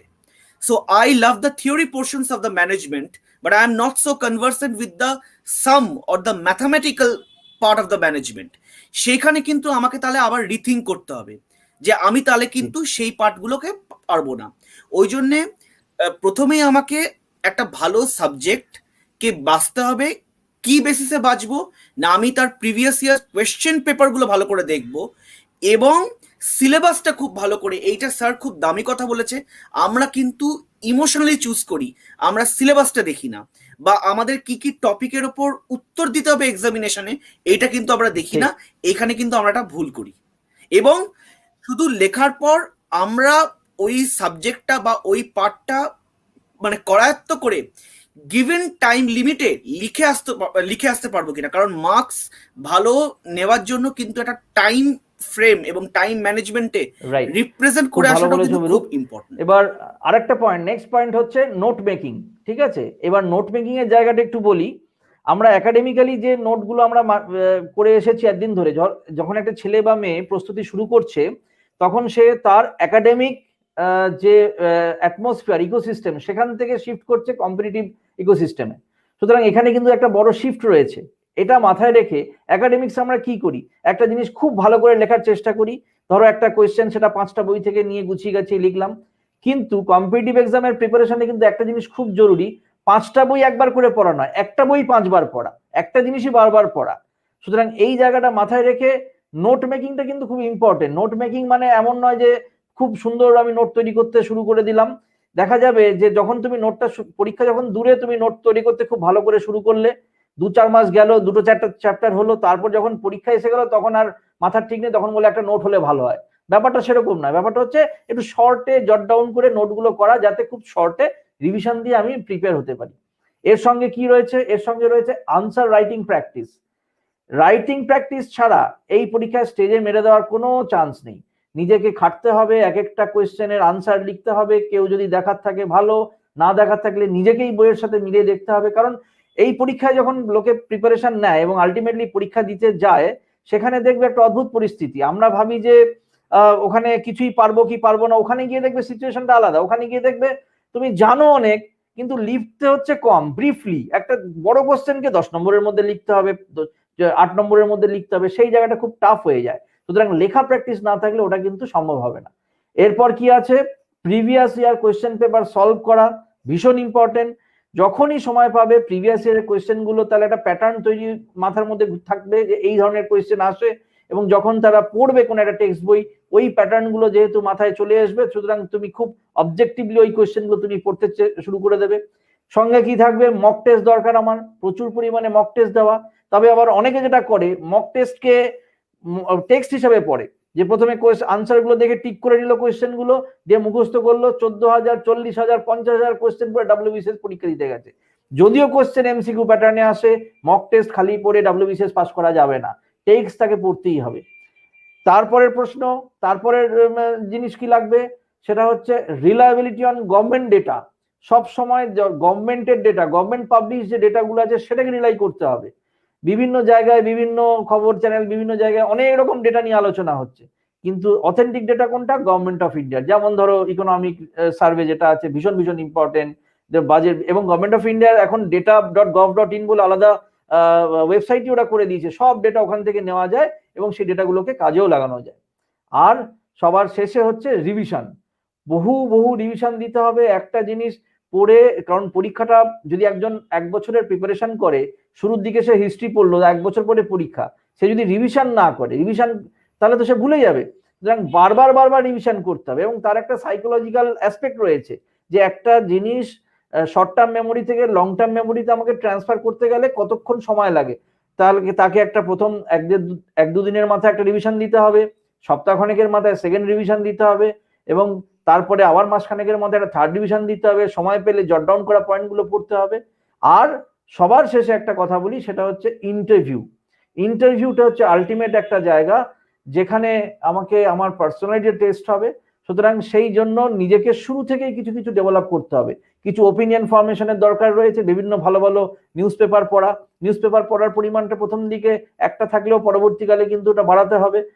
একদম ইন্টারভিউর সামনে 1-2-3টে নিউজ পেপার পড়ে তার ওপিনিয়ন ফরমেশনটা ভীষণ ভীষণ জরুরি, যার জন্য এডিটোরিয়াল বা এগুলো খুব পড়তে হবে। একটা ভালো হবি যদি কারো থাকে, ভালো না থাকলে সেগুলো একটু চিন্তা ভাবনা করে করা। এই সব মিলিয়ে জিনিসটার একটা প্রিপারেশন লাগবে।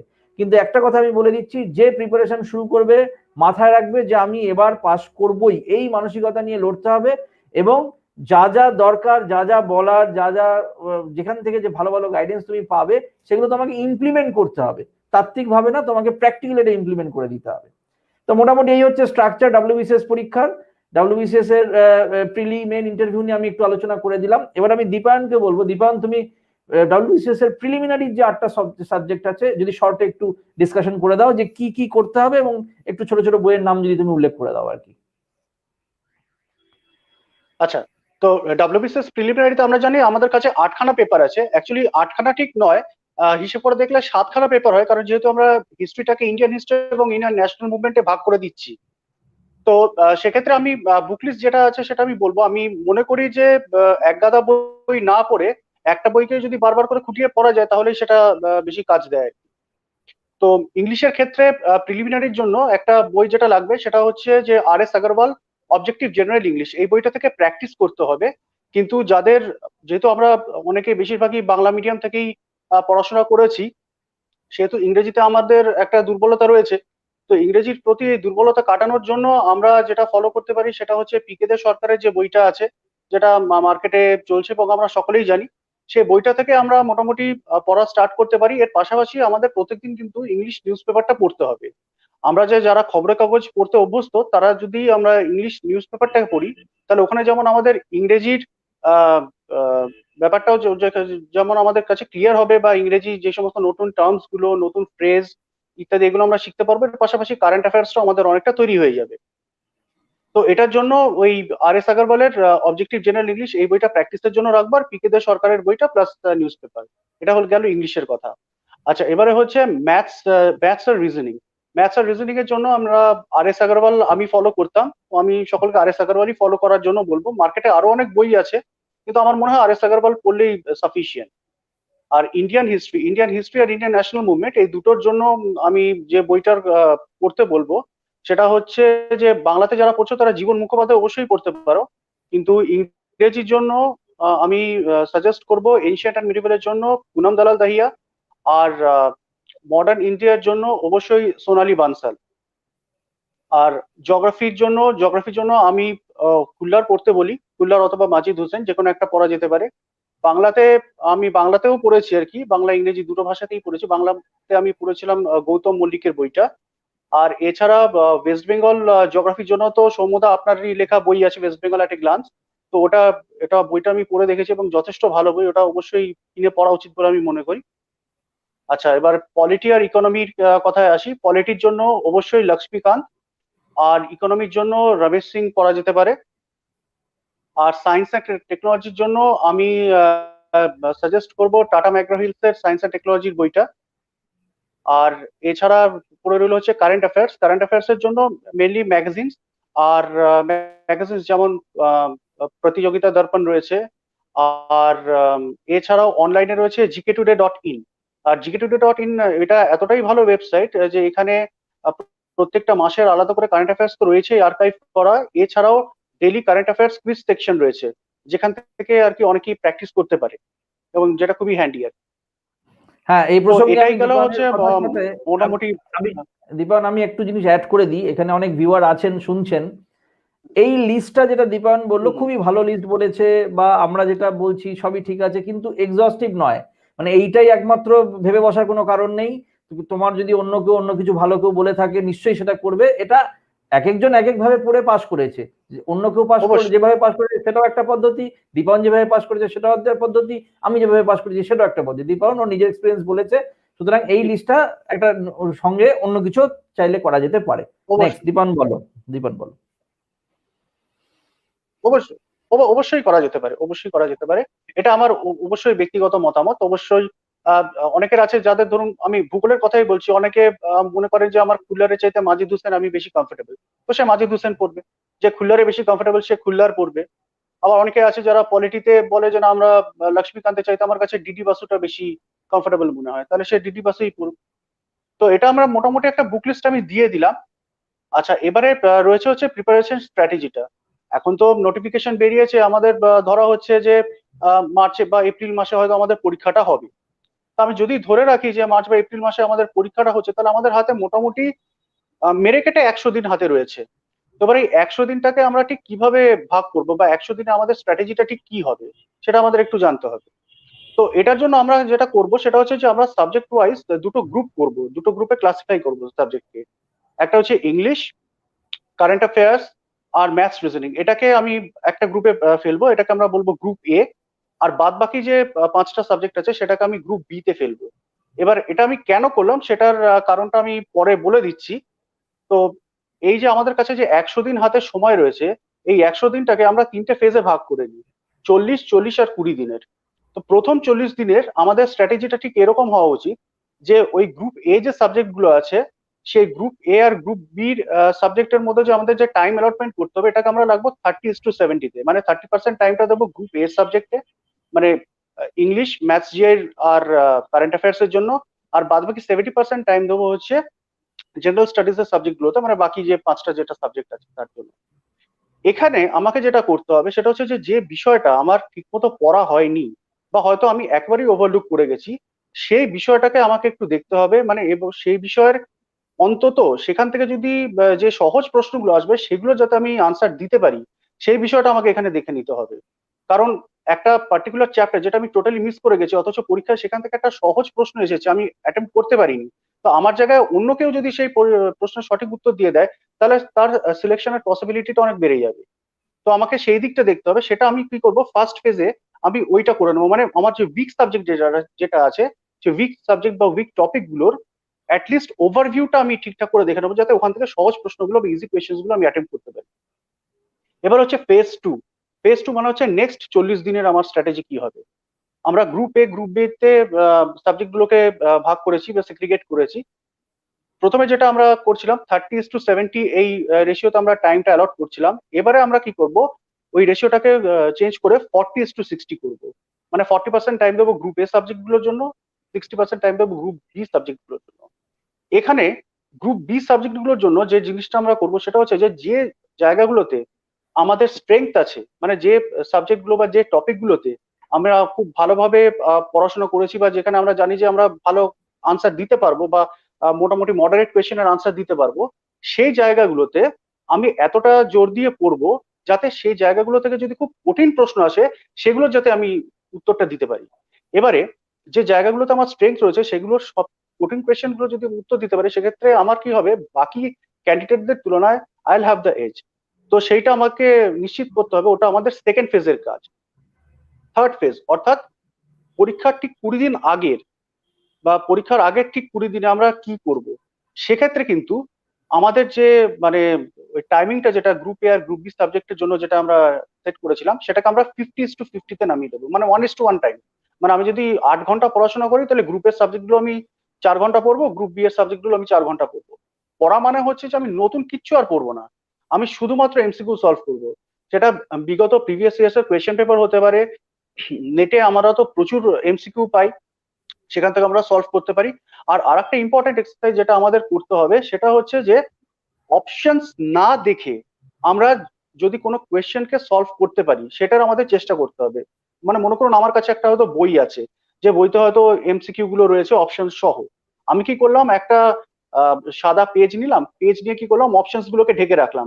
আমার কাছে শুধু কোয়েশ্চেনটা দেখাচ্ছে, অপশনস গুলো দেখাচ্ছে না। তো এইভাবে আমি সঠিক অপশনটাকে, মানে যেটা আমি হয়তো দেখতে পাচ্ছি না, সেটাকে আমি টিক করার চেষ্টা করবো, বা আমরা কোনো খাতায় নোট করে রাখার চেষ্টা করবো। এর ফলে কি হবে, আমাদের অনেকের আছে যাদের পরীক্ষার হলে প্রচুর নেগেটিভ মার্কিং হয়।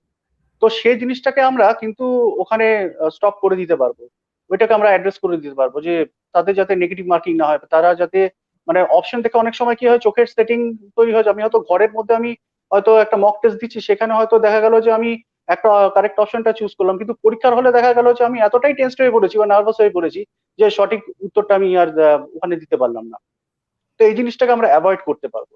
তো এটাই হলো হচ্ছে মোটামুটি স্ট্র্যাটেজি। এটা হচ্ছে যেটা আমাদের পরীক্ষার আগে করতে হবে।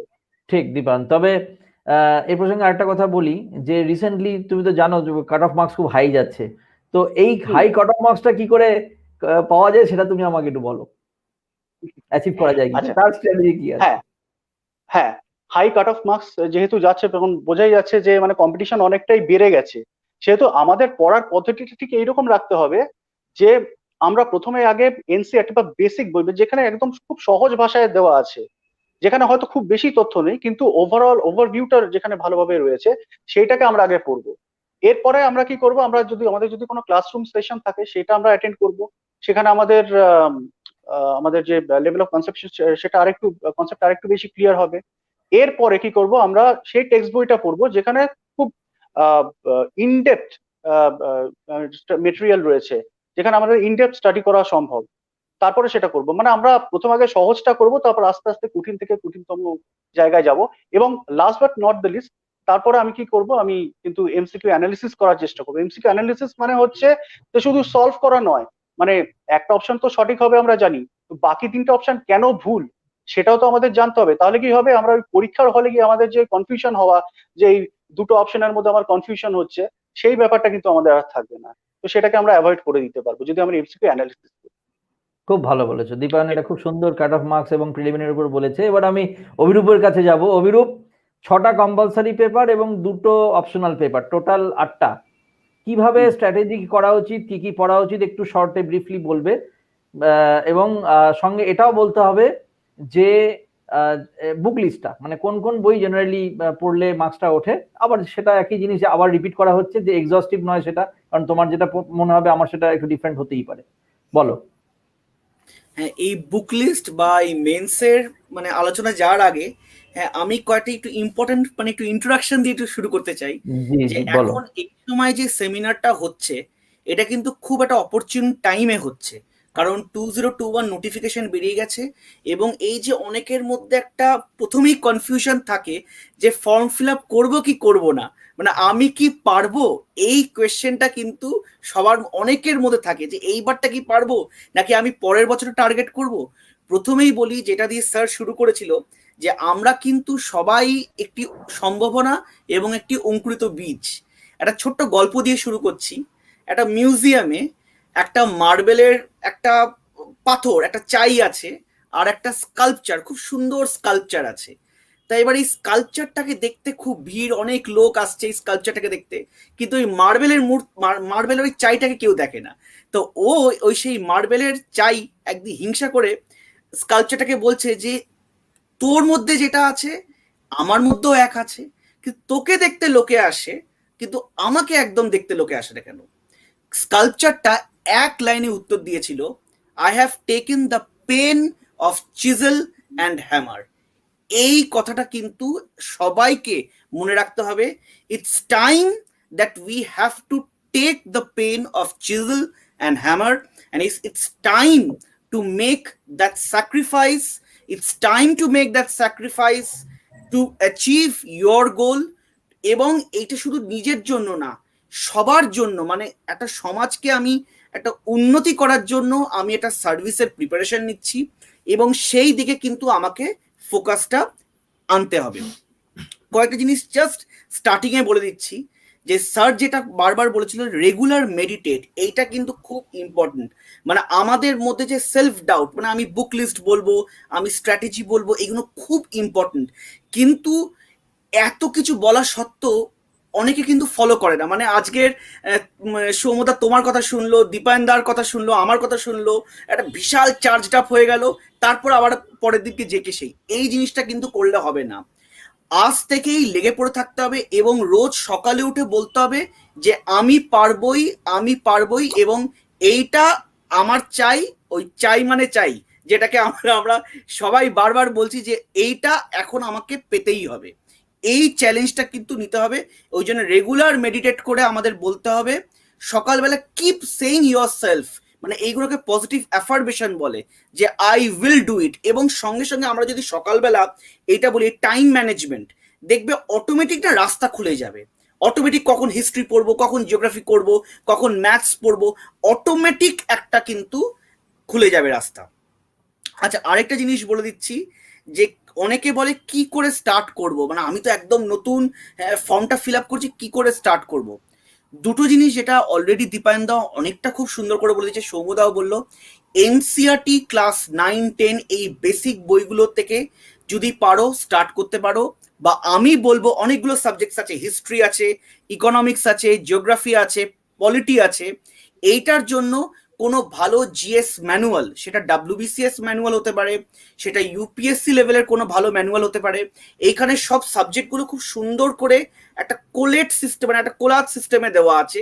এইখান থেকে দেখে একটা স্কেলিটন, মানে মা দুর্গার মূর্তি যখন তৈরি হয়, যে খড়ের যে আমরা বাঁধুনিটা যে বাঁধি, সেই খড়ের বাঁধুনিটা বেঁধে দাও, আস্তে আস্তে তারপর আমরা মাটি লেপবো, এবং যখন তুমি পরীক্ষাটা সাকসেসফুলি পাশ করবে, তার মানে দশভুজার মূর্তি তৈরি হলো এবং তোমার পুজো সম্পূর্ণ হলো আর কি।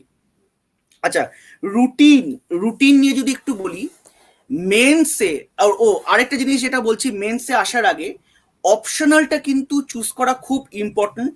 এটা অনেকের মনেই থাকবে যে এইবারে আমি অপশনাল চুজ করব না, আমি আগে গ্রুপ সি গ্রুপ ডি দিই, তারপরে আমি আবার অপশনাল দিয়ে পরীক্ষা দেবো। আমার মতে, আমার পার্সোনাল ওপিনিয়ন, এইটা কিন্তু একটা ভুল ডিসিশন।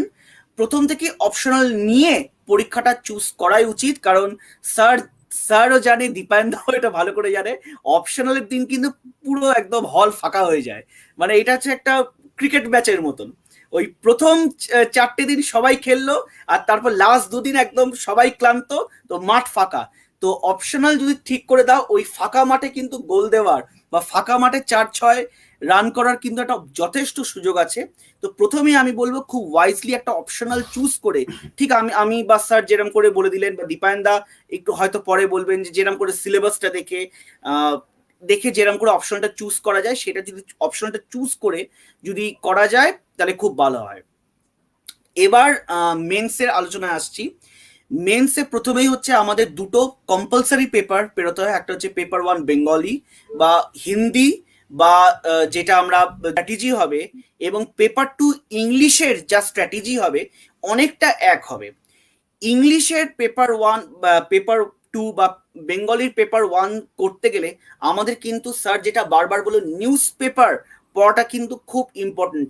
নিউজ পেপারের কিন্তু বিকল্প কিচ্ছু নেই। মানে আমি কয়েকটা এসে বই মুখস্থ করে চলে যাব, যদি টপিক না আসে আমি লিখতে পারবো না, বা আমি কয়েকটা স্যাম্পল রিপোর্ট আমার ক্লাসে করিয়ে দিল সেটা আমি মুখস্থ করে চলে গেলাম, তা নয়। আমি যদি রেগুলার কোনো স্ট্যান্ডার্ড নিউজ পেপার, সেটা টেলিগ্রাফ হতে পারে, টাইমস অফ ইন্ডিয়া হতে পারে, তার যদি এডিটোরিয়ালগুলো ভালো করে ফলো করি, পলিটিক্যাল এডিটোরিয়াল না, এডিটোরিয়াল হতে পারে on a scientific development, on socio economic status, on the psychological issues, the psycho, এই টপিকগুলোকে বেছে বেছে আমি যখন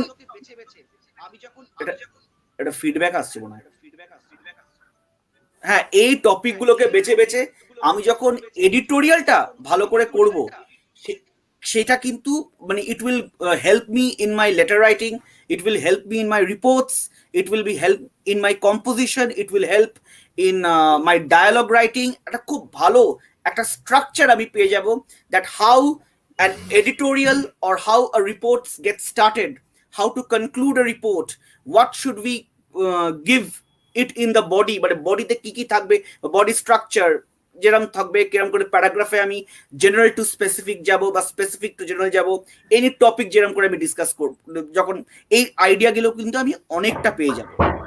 অভিরূপ, সময় সীমিত কিন্তু, চটপট করো। আর আচ্ছা, আরেকটা জিনিস যেটা হচ্ছে এবার আমি যদি মেন্স পেপারে আসি, হিস্ট্রি, জিওগ্রাফি, দীপায়ন দা খুব ভালো বুক লিস্ট পড়লো। আমি কৃষ্ণা রেড্ডিটা অবশ্যই অ্যাড করতে বলবো, এবং কৃষ্ণা রেড্ডি খালি এমসিকিউ পড়ে গেলে হবে না কিন্তু, সেটা কিন্তু 2016-17 অব্দি ছিল। ওই ফাঁকিবাজি টেন্ডেন্সি যেন থাকে, একটু টেক্সট বইটা খুব সুন্দর করে পড়তে হবে, এবং যে বেসিক যে টাইপ, যেমন ইউপিএসসি লেভেলের যে কোয়েশ্চেন গুলো, এইগুলো কিন্তু একটু ভালো করে এখন দেখতে হবে। জিওগ্রাফি তো তাই, আমাদের যে ওয়েস্ট বেঙ্গল জিওগ্রাফি, যে সেন্সাস, এইগুলো দেখতে হবে। একটু হায়ার লেভেল কোয়েশ্চেন্স গুলো, যেমন মনসুন, এল নিনো, লা নিনা, এই টাইপের কনসেপ্ট গুলো কিন্তু মেন্সের জন্য খুব ইম্পর্টেন্ট। যদি পলিটি চলে আসি, পলিটির হচ্ছে দা বাইবেল হচ্ছে লক্ষ্মীকান্ত, কিন্তু তাছাড়াও আমাদের একটু ওপেন মাইন্ডেড হতে হবে। মানে আমি শুধু লক্ষ্মীকান্তকে বেস করব না, আমাকে একটু কেস স্টাডিগুলোকে নিয়ে ডিল করতে হবে, যে রিসেন্ট জাজমেন্টস গুলো, বেস্ট বেকারি কেস কি, শাহবানু কেস কি, Kesavananda Bharati case, basic structure, colourable legislation, এই টপিকগুলোর ওপর কিন্তু বিশেষ করে ফোকাস করতে হবে, মানে keeping aside the constitution. Economy তো আমরা পড়বো, ইকোনমিটা অনেকের কঠিন লাগে, কিন্তু রমেশ সিং বা প্রতিযোগিতা দর্পণে ওই ইকোনমিক কারেন্ট অ্যাফেয়ার্সটা আমরা যদি নিই, এবং সব থেকে ভালো হয় আমরা যদি বেসিক যে টার্মস গুলো ইকোনমির, ওই যে রেপো রেট কি, রিভার্স রেপো কি, আমাদের এসএলআর কি, এই জিনিস, এই টপিকগুলোর উপর যদি বেসিক টার্মস গুলো আমি যদি নিই, ফিসকাল ডেফিসিট কি, বাজেট ডেফিসিট কি, প্রাইমারি ডেফিসিট কি, এই বেসিক টার্মস গুলো আমি আগে যদি পড়ে তারপর যদি একটু ওই বইগুলো দেখি, তাহলে কিন্তু তখন ওই বইগুলো আমার শক্ত অত লাগবে না। না, আমরা একই প্রথমে ওই বইগুলোকে ঝাপাতে যাই, তখন কিন্তু আমরা প্রবলেমে পড়ি। আর যেটা বাকি আছে science and technology. Science and টেকনোলজির জন্য আমি বারবারই বলি, encyclopaedia of general science is a very good book, কিন্তু science and technology and current affairs এইগুলো হচ্ছে খুব ভোলাটাইল টপিক। এইখানে আমি ইনভেস্ট করব, কিন্তু মানে রিটার্ন অন ইনভেস্টমেন্ট কিন্তু একটু সম্ভবত একটু কম দেবে, কিন্তু যতটা পারি আমি এনসাইক্লোপিডিয়া অফ জেনারেল সায়েন্স বা আমাদের যে ম্যানুয়ালে যে জিএস সায়েন্সের যে পার্টগুলো আছে ওগুলো পড়ে, এবং previous years question paper, be it UPSC বা ডাব্লিউবিসিএস, ওইগুলো পড়ে আমরা দেখবো যতটা পারি আমি এই জিনিসগুলোকে ট্যাকল করতে পারি কিনা। আর আর কি বাকি রইলো? ঠিকই আছে, অপশনালের ব্যাপারে তুমি একটু আমাকে বলো যে অপশনালের অ্যান্সার রাইটিং বা মার্কস তোলার কি কি উপায় আছে, বা তুমি কি ফলো করেছিলে, এইটা একটু যদি বলো হালকা করে, তারপর আমি আমার অপশনাল মানে আইডিয়ালি আমার মতে অপশনালের বেস্ট স্ট্র্যাটেজি হচ্ছে যারা যে সাবজেক্ট উপর গ্র্যাজুয়েশন করেছে প্রথম চয়েস হচ্ছে সেই সাবজেক্টগুলো, living aside the engineering part. মানে ইঞ্জিনিয়ারিং নিতে গেলে আমরা সবাই হয়তো মানে ফেল করে দিতে পারি। যদি কেউ জুলজিতে গ্র্যাজুয়েশন করে থাকে বা মাস্টার্স করে থাকে তার সব থেকে ভালো অপশন হচ্ছে জুলজি। যদি কেউ বোটানিতে করে থাকে সব থেকে ভালো অপশনাল বোটানি। যদি কেউ হিস্ট্রিতে করে থাকে এবং সে যদি অ্যান্সার রাইটিং টেকনিকটা প্র্যাকটিস করে নেয় তাহলে সব থেকে ভালো অপশনাল হিস্ট্রি।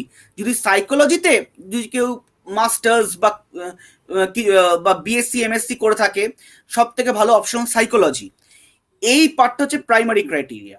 আর যাদের কোনো অপশনাল নেই চুজ করার তারা কয়েকটা স্ট্যান্ডার্ড সাবজেক্ট, সেটা অ্যানথ্রোপোলজি হতে পারে, সেটা সাইকোলজি হতে পারে, যেটা সোশিওলজি হতে পারে, এই সাবজেক্টগুলোর previous year question paper, political সায়েন্সও হতে পারে, পাবলিক অ্যাডমিনিস্ট্রেশন হতে পারে, পাবঅ্যাড, মানে এইগুলো খুব মানে আমাদের যে সিলেবাসের সঙ্গে অনেকটা মিল খায়, তার প্রিভিয়াস ইয়ার কোয়েশ্চেন পেপারগুলো গো থ্রু করতে হবে এবং দেখতে হবে যে আমি কতটা সামলাতে পারবো বা আমি পড়ে এই সাবজেক্টগুলোকে উত্তর করতে পারবো। ফর এক্সাম্পল আমাদের ছোট্ট যদি এক্সাম্পল দিই, আমাদের সাইকোলজিতে কন্ডিশনাল মানে আমাদের ক্লাসিক্যাল কন্ডিশনিং আছে, ইনস্ট্রুমেন্ট কন্ডিশনিং আছে।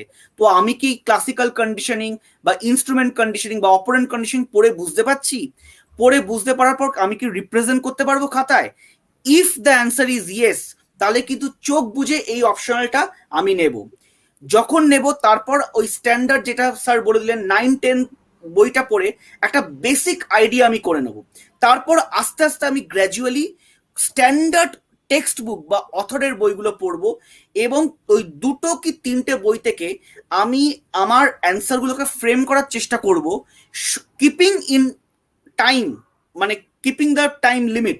মানে ফর এক্সাম্পল আমি ছোট্ট করে বলে দিচ্ছি, যদি 200 মার্কসের আমার পেপার থাকে সেখানে 5টা কোয়েশ্চেন করতে হবে, ইচ 40 মার্কস, তাহলে ইচ কোয়েশ্চেন আমি যখন লিখছি হার্ডলি 33 থেকে 35 মিনিটস, মানে আমি পড়ে 35 মিনিটের মধ্যে কোয়েশ্চেন অ্যান্সারটা রিপ্রেজেন্ট কতটা করতে পারছি ডায়াগ্রাম ভাবে বা যে কোনো ভাবে, এইটা যদি আমি কমফোর্টেবল হই তাহলে দ্যাট অপশনাল আমি ডেফিনেটলি নেব এবং ওইভাবে প্রিপেয়ার করবো। এবং টাইমটা একটু ম্যানেজ করতে হবে, মানে এখন থেকে আমি যদি অপশনাল নিই 80:20 বা 90:10, মানে 90% আমি প্রিলিমসের জন্য পড়লাম, হয়তো দিনের শেষে বা একটু আমার মুডটা চেঞ্জ করে আমি হয়তো 10% বা একটা দিন একটু অপশনাল দেখে নিলাম। এই করে করে সুইচ করে করে করতে হবে যাতে ওই একঘেয়েমি না চলে আসে, মানে পড়াটাকে এনজয় করা আর কি, প্রিপারেশনটা। খুব ভালো বলেছো। আর লাস্ট আরেকটা জিনিস বলছি, লাস্ট এইটা বলে একটু কনক্লুড করছি, শুধু পড়লে কিন্তু হবে না, মানে নিজের হেলথের দিকে কিন্তু খুব নজর রাখতে হবে। মানে আমি এতটাই পড়লাম যে পরীক্ষার হলে ওই মানে আমি একদম ঝ্যাটার কাটি হয়ে আর কি গেলাম, একদম রোগা হয়ে, মানে পরীক্ষার কোয়েশ্চেন পেপার দেখে আমি অজ্ঞান হয়ে পড়লাম না, মানে কোয়েশ্চেন দেখে অজ্ঞান হয়ে গেলাম আর কি, মানে এত দুর্বল হয়ে গেলাম আর কি। রেগুলার একটু এক্সারসাইজ করা, জিম করা বা একটু নিজের হেলথের দিকে কিন্তু খেয়াল রাখাটা খুব ইম্পর্টেন্ট, কারণ এইটা একটা লং টার্ম প্রসেস। চ্যালেঞ্জটা আমাদের মেন্টালি প্লাস ফিজিক্যালি নিতে হবে, এই জিনিসগুলো একটু মেনটেন করতে হবে, খুব শক্ত না কিন্তু প্রসেসটা। খুব ভালো কথা। ইকো হচ্ছে, ওটা একটু দেখো, কারণ ইকো হচ্ছে, মিউট করে রাখো দরকার হলে। আচ্ছা, এবার যেটা আমি বলছিলাম সেটা হচ্ছে লাস্ট স্টেপ হচ্ছে আমাদের ইন্টারভিউ। এই ইন্টারভিউ হচ্ছে পার্সোনালিটি টেস্ট, যেটাকে ওখানে সিলেবাসে আমাদের বলে রেখেছে। বেসিক্যালি সেটা কি আগে জানতে হবে। অনেকে ইন্টারভিউ নিয়ে অনেক রকম কোশ্চেন আছে, কেউ বলে যে আমি যদি 10টা কোশ্চেনের মধ্যে 4টে পেরেছি 6টা পারিনি তাহলে কি আমি পাস করব, কেউ বলে আমার স্পোকেন ইংলিশ ভালো নয় সেটা তাহলে আমি কি করব। এই ধরনের অনেক জিনিস রকম বাজারে রটে আছে। প্রথম কথা জেনে রাখো, তোমাদের যা জ্ঞানগম্যি তার ম্যাক্সিমাম যে পরীক্ষা সেটা কিন্তু বাই রিটেন টেস্ট, প্রিলি এবং মেনের থ্রুতে হয়ে গেছে। লাস্ট যে স্টেপটা সেটা হচ্ছে তোমার পার্সোনালিটি টেস্ট, অর্থাৎ অ্যাজ এ হিউম্যান বিং তুমি কেমন এবং তুমি অ্যাজ এ গভর্নমেন্ট অফিসার সেখানে স্যুট করছো কিনা। অ্যাজ এ বিডিও তোমাকে যদি ওই চেয়ারে বসানো হয় তাহলে তুমি সেই জায়গায় সুটেবল পারসন কিনা। দেখা গেলো তুমি বেকার তর্ক করছো, অনুগত নও, তোমার এইসব ট্রেড দেখা গেল, তাহলে তো তোমাকে নেওয়াটা স্বাভাবিকভাবে ঠিক হবে না। কিন্তু এখানে একটা আবার ক্যাচ রয়েছে, সেটা হচ্ছে যে যেহেতু টোটাল মার্কসটার উপর ক্যালকুলেশন হয়, অর্থাৎ 1600 নম্বরের রিটিন এক্সাম এবং 200 নম্বরের ইন্টারভিউ গ্রুপের ক্ষেত্রে, অর্থাৎ 1800-র মধ্যে থিওরিটিক্যালি কেউ যদি ইন্টারভিউতে একটু কমও পেয়ে যায়, কিন্তু রিটেন মার্কসটা তার যদি সত্যিই খুব ভালো হয়ে থাকে, তাহলে কিন্তু টোটাল মার্কস যখন মেরিট লিস্ট তৈরি হবে, সেই কিন্তু মেরিট লিস্টে তৈরি চলে আসবে। সুতরাং আমরা বারবার বলি যে রিটিং জায়গাটা কিন্তু খুব ভালো করে প্রিপেয়ার করে রাখতে হবে, ইন্টারভিউর উপর ছেড়ে রাখা যাবে না, কারণ ওই দিন পার্টিকুলারলি কি হবে কেউ জানে না। এবার চলে আসি ইন্টারভিউটা কিভাবে করবে। ইন্টারভিউ কিন্তু একটা প্রি প্ল্যান্ড অ্যাপ্রোচ, ঠিক আছে? ওখানে আমি বারবার বিভিন্ন জায়গাতে বলেছি যে পাউডার মেখে বসে পড়লেই হবে না, এখানে প্রি প্ল্যান্ড অ্যাপ্রোচ, কি জিজ্ঞেস করলে কি উত্তর দেব, খুব ক্রিস্প উত্তর এবং টু দা পয়েন্ট উত্তর। যদি জানি জানবো, যদি জানি না আমি বলে দেবো আমি জানি না। না জানার মধ্যে কোনো খারাপ কিছু নেই, তুমি জানতেই পারো, হতেই পারে তুমি জানো না, কিন্তু সেটা জানো না অথচ জানার ভঙ্গিতে কিছু উল্টোপাল্টা বলে দিলে over smart, it is not মানে ডিজায়ারেবল। সুতরাং তুমি সৎভাবে সঠিকভাবে নিজের কোয়েশ্চেনের উত্তরগুলো দেবে, এবং ওনারা বিভিন্ন ভাবে টেস্ট করতে পারেন। হয়তো ইচ্ছা করি এমন 4টে কোয়েশ্চেন ওনারা জিজ্ঞেস করলেন যে তুমি উত্তর জানো না, এবং তারপরে তোমার মন যখন খারাপ হয়ে যাবে তখন তুমি কিভাবে রিয়াক্ট করছো, ঠিক আছে? এবং যারা ইন্টারভিউ প্যানেলে থাকেন ওনারা এতটাই অভিজ্ঞ, তুমি ওদের সামনে 1 মিনিট 2 মিনিট থাকলে ওনারা কিন্তু জাজ করে নেবেন তোমাদের কতটা ক্যালিবার আছে, কতটা ডেপথ রয়েছে। সুতরাং সেখানে দেখানোর কিছুই নেই, খালি তুমি তোমার জায়গাটা সেদিনকে কিভাবে তোমার ওপিনিয়ন কি আছে সেগুলো আগে থেকে নিউজ পেপার পড়ে তৈরি করে নেওয়া, তোমার চিন্তা ভাবনা, পঞ্চায়েতি রাজ ইনস্টিটিউশন, একটা প্র্যাকটিক্যাল ফিল্ডে কিভাবে তোমার চিন্তা ভাবনাগুলো কাজে লাগাবে, তোমার ব্যাকগ্রাউন্ড, তুমি কেন এটা থেকে সেটা করেছো, সবকিছু নিয়ে একটা আলোচনা। এবং ওনারা এতটাই কোঅপারেটিভ যে ওই সিচুয়েশনে গিয়ে তুমি যদি পড়ো, তুমি কিন্তু ওই টেন্স থাকবে না, আস্তে আস্তে তোমাকে কিন্তু ওনারা কমফোর্টেবল ফিল করাবেন, তবেই কি তোমার কাছ থেকে চলে আসবে উত্তরটা, সঠিক উত্তরটা পাওয়া যাবে। সুতরাং ইন্টারভিউ নিয়ে অযথা ভয় পাওয়ার কোনো কারণ নেই। তবে হ্যাঁ, যেহেতু গভর্নমেন্ট অফ ওয়েস্ট বেঙ্গলের এক্সাম এবং সেখানে বলা রয়েছে যে বাংলা লিখতে পড়তে এবং বলতে জানতে হবে, যাদের মাতৃভাষা নেপালি নয় তাদের জন্য, এই টেস্টটা কিন্তু থ্রু আউট প্রিলিমিনারি মেন বা মেনে হয় না, হয় হচ্ছে ইন্টারভিউতে গিয়ে। ইন্টারভিউতে যদি ওনারা দেখেন যে তোমার মাদার টাং বাংলা নয়, সেক্ষেত্রে কিন্তু তোমাকে একটা ডিকটেশন দিতে পারেন, তোমাকে একটা কিছু লিখে দেখাতে বলতে পারেন, বা একটা নিউজ পেপার সামনে থাকলো, ভাই পড়ে দেখান তো, সেটা দেখতে পারেন। এইভাবে একটু টেস্ট করা হয়, এটা খুব রিগোরাস টেস্ট নয়, তবে অনেকেই আছে বাংলা বলতে লিখতে যদি নর্মালি পারো তাতেই কিন্তু কাজটা হয়ে যায়। সুতরাং এই পদ্ধতিটা আমাকে এগোতে হবে। তবে এটা মাথায় রাখতে হবে, এই থ্রু আউট দ্য প্রসেস, আমি প্রিলি পাস করলাম, মেন পাস করলাম, ইন্টারভিউ দিলাম, কিন্তু সেটাই শেষ নয়। তা করতে করতে তুমি দেখবে পরের বছরের আবার প্রিলিমিনারি হয়ে গেছে। সুতরাং দুটো মিক্সচার করে কিন্তু করতে হবে। সুতরাং সেই জায়গাটা কিন্তু মাথায় রেখে আমাকে এগোতে হবে, এবং বহু দূরের প্ল্যান করতে হবে যে আমার আজকে থেকে 1.5 বছর বাদে ইন্টারভিউ হবে কি 15 বছর বাদে ইন্টারভিউ হবে, আস্তে আস্তে আস্তে আস্তে আমাকে, কারণ পার্সোনালিটি একদিনে ডেভেলপ করা যাবে না ওরম ভাবে, ঠিক আছে? যদি তোমার মনে হয় যে তোমার স্পোকেন ইংলিশ খারাপ, তো সবার আগে WBCS এর প্রিপারেশন ছিল স্পোকেন ইংলিশে ভর্তি হয়ে গেলে, সেটা নয়। তুমি বিসিএস এর প্রিপারেশন করো এবং আস্তে আস্তে স্পোকেন ইংলিশটা ঠিক করতে পারো যতটা সম্ভব। এমন না যে তুমি ইংলিশ ভালো জানো না বলে বিসিএস এ চান্স পাবে না, তা নয়। বহু ছেলে মেয়ে বাংলা মাধ্যম থেকে এসে বাংলায় পরীক্ষা দিয়ে বাংলায় পড়াশোনা করে পাশ করেছে। তবে হ্যাঁ, 14 সাল থেকে যে প্যাটার্নটা হয়েছে সেখানে কিন্তু কোয়েশ্চেন সব ইংলিশে হয়। প্রিলিমিনারি কোয়েশ্চেন বাংলা ইংলিশে থাকলেও মেনে যে কোয়েশ্চেন সেগুলো কিন্তু সব ইংলিশে হয়। এবং সবচেয়ে অসুবিধা হয় বাংলা ছেলে মেয়েদের, বাংলার মিডিয়ামের ছেলে মেয়েদের, সেটা হচ্ছে কি ওই যে এমসিকিউ প্যাটার্নে যে 200 করে 4টে পেপারে, GS1 GS2 পেপার 5 এবং পেপার 6, যে 800টা কোয়েশ্চেন থাকে, 800টা কোয়েশ্চেনের মধ্যে যদি 50টাও না সে বুঝতে পারে, ধরে নিলাম প্রত্যেক পেপার থেকে 10টা 12টা করে বুঝতে পারেনি, সে কিন্তু 50 নম্বর পিছিয়ে গেল। হয়তো কোয়েশ্চেনটা বাংলায় থাকলে সে কিন্তু অনেকটাই করে ফেলতে পারত। সুতরাং তার ইংলিশ টার্মিনোলজির সাথে কিন্তু তাকে পরিচিত হতে হবে। আর অপশনালের ক্ষেত্রে কি হয়, অপশনালের ক্ষেত্রে যেহেতু ডেসক্রিপটিভ কোয়েশ্চেন, কোয়েশ্চেনটা পড়ে বুঝতে হবে। সে যদি কোয়েশ্চেন পড়ে না বোঝে, কোয়েশ্চেন চাইলো এক আর লিখলো আর এক, তাতে কিন্তু খুব মুশকিল। যেমন এটা আমি একটা কম্পালসারির উদাহরণ দিচ্ছি। বছর 2-3 আগে কোয়েশ্চেন দিয়েছিল যে জিএসটি পাস হওয়ার পর, মানে জিএসটি পাস হওয়ার উপরে একটা তোমরা রিপোর্ট রাইটিং করো, কম্পালসারিতে এসেছিল। এখন লোকে জিএসটি সম্বন্ধে লিখে চলে এসেছে, জিএসটি সম্বন্ধে তো চাইনি, রিপোর্টটা চেয়েছিল জিএসটি পাস হওয়ার পর, তার উপর রিপোর্টটা চেয়েছিল। তো যাই হোক, এই জিনিসটা তাহলে কি হলো, তার পুরো 40 নম্বর তো কিন্তু আর কাজে দিল না।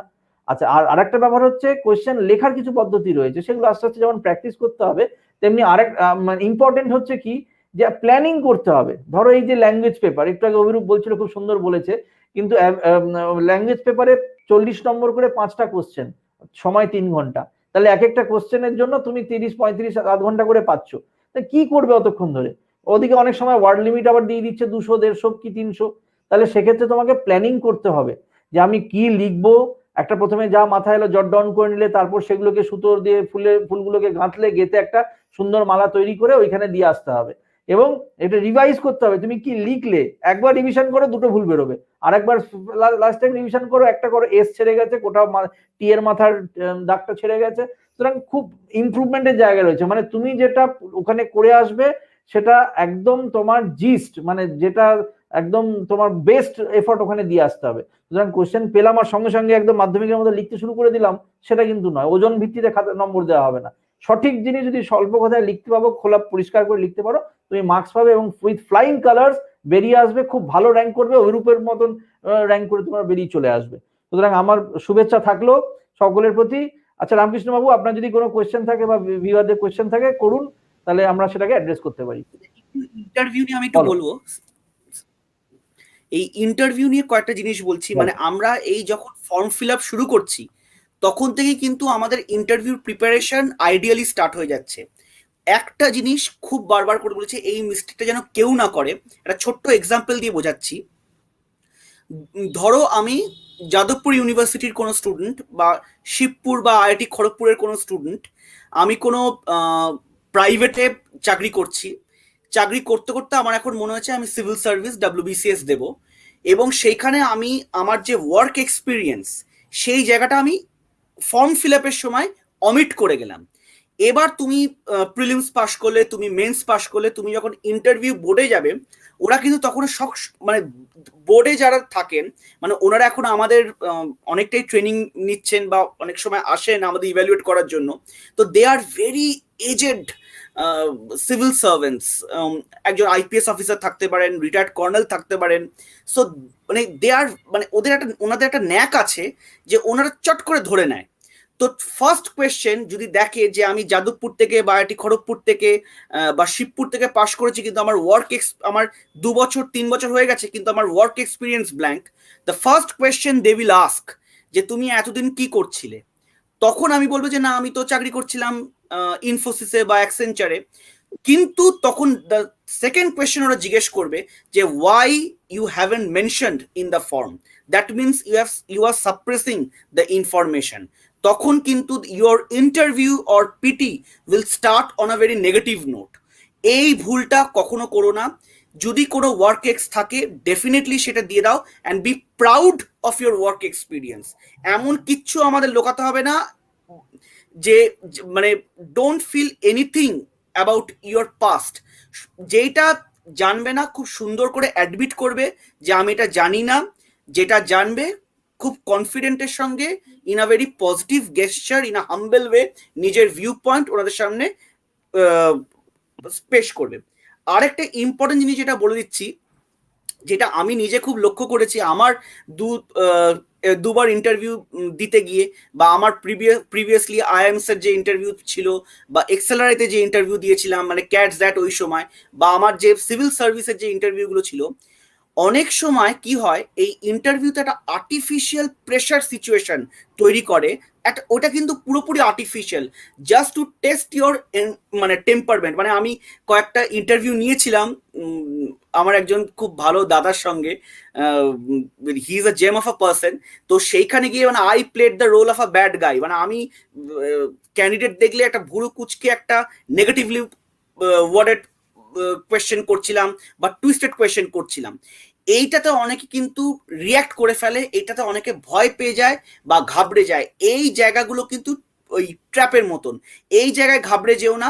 জাস্ট কামলি এই বলগুলো ওই ক্রিকেট খেলার মতন, সব বলে আমি 6 মারবো না বা সব বলে আমি 4 মারবো না, কিছু কিছু বল আমাকে টুকে খেলতে হবে, এই কোয়েশ্চেনগুলো কিন্তু আমাকে টুকে খেলতে হবে, বা এই জিনিসগুলো যখন আমি আর্টিফিশিয়াল প্রেশার সিচুয়েশন ক্রিয়েট করছি সেই জিনিসগুলোকে একটু ডিপ্লোম্যাটিক্যালি হ্যান্ডেল করে বা একটু কাম কম্পোজড ওয়েতে হ্যান্ডেল করে কিন্তু আমাদের সিচুয়েশনটা করতে হবে। অনেক সময় কোয়েশ্চেনগুলো নেগেটিভলি ওয়ার্ডেড হয় যে এই সার্ভিস অত ভালো নয়, ওইটা ভালো, এইটা ভালো। দোজ আর ট্র্যাপস, জাস্ট তোমার টেম্পারমেন্ট এবং তোমাকে দেখতে চাইছেন যে ওরা যে তোমার যে ডিসিশন অফ সিভিল সার্ভিস। একজন জিজ্ঞেস করছে যেমন Ritabrata Chanda, CAT IIM versus WBCS একটু ইলাবোরেট করে একটু জানালে ভালো হয়। সব থেকে ভালো প্রমাণ যে what is the difference between cat and what is the difference between WBCS or civil service এই না দুটোর ইন্টারভিউতে পাওয়া যায়। ক্যাট বা আইআইএম এর যখন আমি ইন্টারভিউতে যাই আমার লজিক্যাল রিজনিং টেস্ট হয়, আমার ক্রিয়েটিভ মাইন্ড টেস্ট হয়, আমার ভিশন টেস্ট হয়। ডাব্লিউবিসিএস বা সিভিল সার্ভিসেও সবকিছু টেস্ট হয়, কিন্তু আরেকটা ইম্পর্টেন্ট দুটো জিনিস টেস্ট হয়। একটা হচ্ছে leadership, empathetic leadership and people centricity. আমি লোকের জন্য কতটা কাজ করতে পারবো, আমি প্র্যাকটিক্যাল সিচুয়েশনে ফ্লাড হলে, বন্যা হলে আমি কিরম করে রিয়াক্ট করব, বা পিপলস যে প্রবলেমগুলো হলে আমি প্র্যাকটিক্যালি কিরম করে, কোনো ডিজাস্টার হলে আমার রেসপন্স কি হবে, আমার এনভায়রনমেন্টের প্রতি আমার রেসপন্স কি হবে, লোকের জন্য আমার রেসপন্স কি হবে, the poorest of the poor যারা নিডি তাদের প্রতি আমার কতটা দায়বদ্ধতা আছে, তাদের প্রতি আমার কতটা মানে দায়িত্ববোধ আছে। এই জিনিসটা কিন্তু বারবার ইন্টারভিউতে তোমার পার্সোনালিটিতে টেস্ট করা হবে। এইটাই হচ্ছে মেন ডিফারেন্স। আর এই ফর্ম, এই যে আমরা যখন ফর্ম ফিল আপ করছি তখন একটাই জিনিস বারবার আমাদের মাথায় আসছে যে কেন ডাব্লিউবিসিএস বা কেন সিভিল সার্ভিস। এই কোয়েশ্চেনটা দিয়ে কিন্তু তোমার ইন্টারভিউ মোস্ট অফেন শুরু হয় যে কেন এইখানে, কেন সিভিল সার্ভিসে এসছো, তুমি তো বড় একটা চাকরি করছিলে, তুমি তো বড়, you could be the VP of so and so, you could be the VP of Accenture, you could be the VP of so and so company. So why you have left your foreign career, why you have left your cozy life and you are trying to pursue a career in civil service? এই civil সার্ভিসের তোমাকে কি আকৃষ্ট করেছে, এই জিনিসটা, your conviction, your decision in joining the civil service will be repeatedly tested during your PT rounds. এবং ওইখানে কিন্তু এক কোয়েশ্চেন বারবার করা হবে জাস্ট টু টেস্ট যে তোমার অ্যান্সার 1 এর সঙ্গে অ্যান্সার 3 বা অ্যান্সার 3 এর সঙ্গে অ্যান্সার 5 এর সামঞ্জস্যতা আছে কিনা, তুমি কি কনসিস্টেন্ট না তুমি ক্ষণে ক্ষণে তোমার মত বদলাও। ওরা কিন্তু তোমাকে প্রেশারাইজড করবে, ওরা কিন্তু তুমি যা যা বলবে তাকে একটা নেগেট করার চেষ্টা করবে। মানে তুমি যদি এ বলো ওরা এ কমপ্লিমেন্ট বলবে। They will see whether there is a firmity or firmness in your decision or not. If you are somebody of a vacillating character যে ক্ষণে ক্ষণে মত বদলায়, that will or may go against you. Aritra Adhya উনি বলছে sir আমি যদি group C একটা ইকো হচ্ছে, হ্যাঁ আমি যদি গ্রুপ সিআরডি তে অ্যাপিয়ার করি অপশনাল বাদে তাতে কি group A and B appear স্টুডেন্টরা প্রায়োরিটি পায়? তো আমার যেটা উত্তর সেটা হচ্ছে যে না, এরকম কোনো ব্যাপার নেই।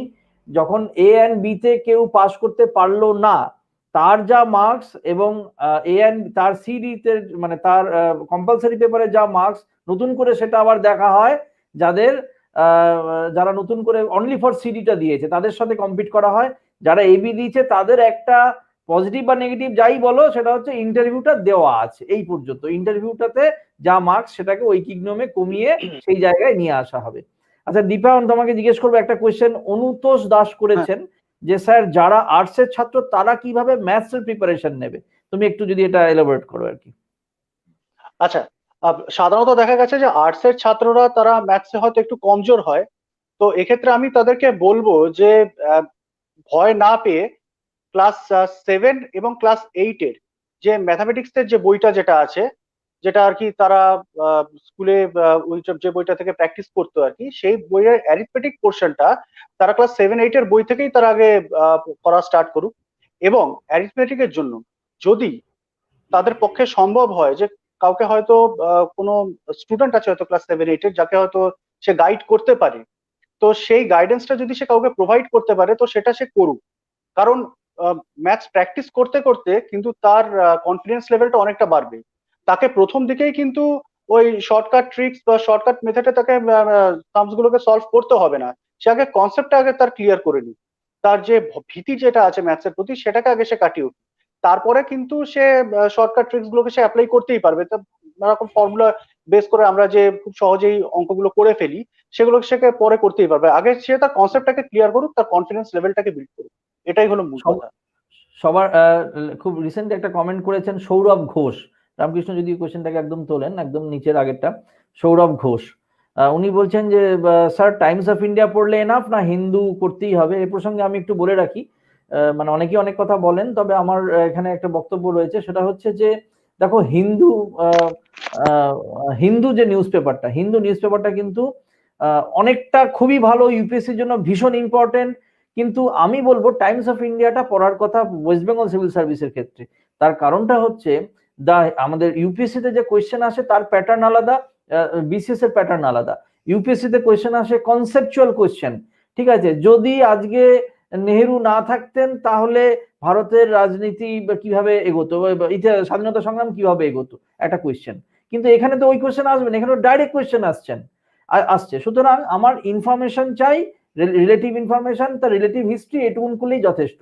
কিন্তু যদি আরো ডেপথ আমাকে করতে হতো, কনসেপচুয়ালি ইউপিএসসি জায়গায় আমাকে যেতে হতো, তাহলে কিন্তু দা হিন্দুটা ভেরি ইম্পর্টেন্ট। কিন্তু হিন্দু পড়তে গেলে, দা হিন্দু পেপারটা পড়তে গেলে মানে দিনে ঘন্টা 2.5-3 চলে যায়, সেটা অতটা মনে হয় আমার দরকার নেই। বিসিএস এর ক্ষেত্রে বিশেষ করে যারা চাকরি বাকরি করে, স্টুডেন্ট অন্য জায়গায় কিছু পড়ছে, তাদের টাইমটা ভীষণ ইম্পর্টেন্ট। সুতরাং ছোট্ট করে সঠিকভাবে যদি জিনিসটা পড়ে ফেলতে পারে টাইমস অফ ইন্ডিয়া থেকে, এবং টুকটাক জট ডাউন করে নেওয়া, এটা এমন নয় যে বড় বড় করে লিখে টুকে রাখলো, সেরকম নয়, ছোট ছোট পয়েন্ট, প্রাইম মিনিস্টার, প্রেসিডেন্ট, এবং সঙ্গে একটা অ্যাটলাস রাখা, এই দুটো নিয়ে যদি কেউ রেফার করে করে করতে পারে, তাহলে কিন্তু খুব সুন্দর তার কারেন্ট অ্যাফেয়ার্স এর প্রিপারেশন গুলো হয়ে যাবে। কারণ stereotype question, to the point question, ওখান থেকে আমি উত্তর পেয়ে যাবো আর কি।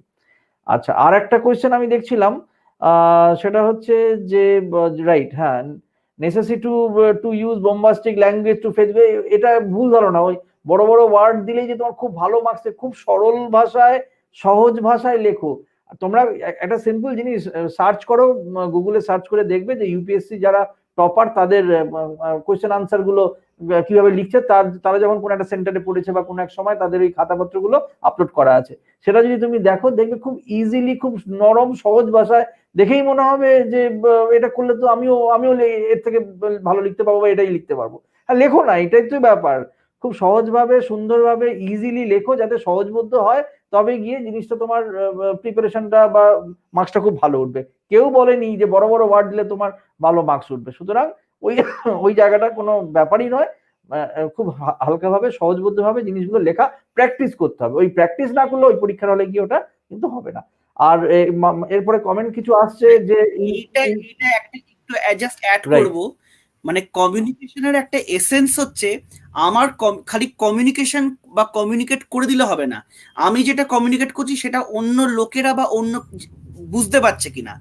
যত সহজে আমার কমিউনিকেশন বা আমার লেখা অন্যরা বুঝতে পারবে, ততটাই ভালো। ওই জন্য যত সিম্পল অ্যান্ড স্ট্রাকচার আমার লেখা হবে, ততই ভালো। একদম কোনো ওই দাঁত, ওই মানে একদম মানে we don't have to use the Shashi Tharoor kind of English.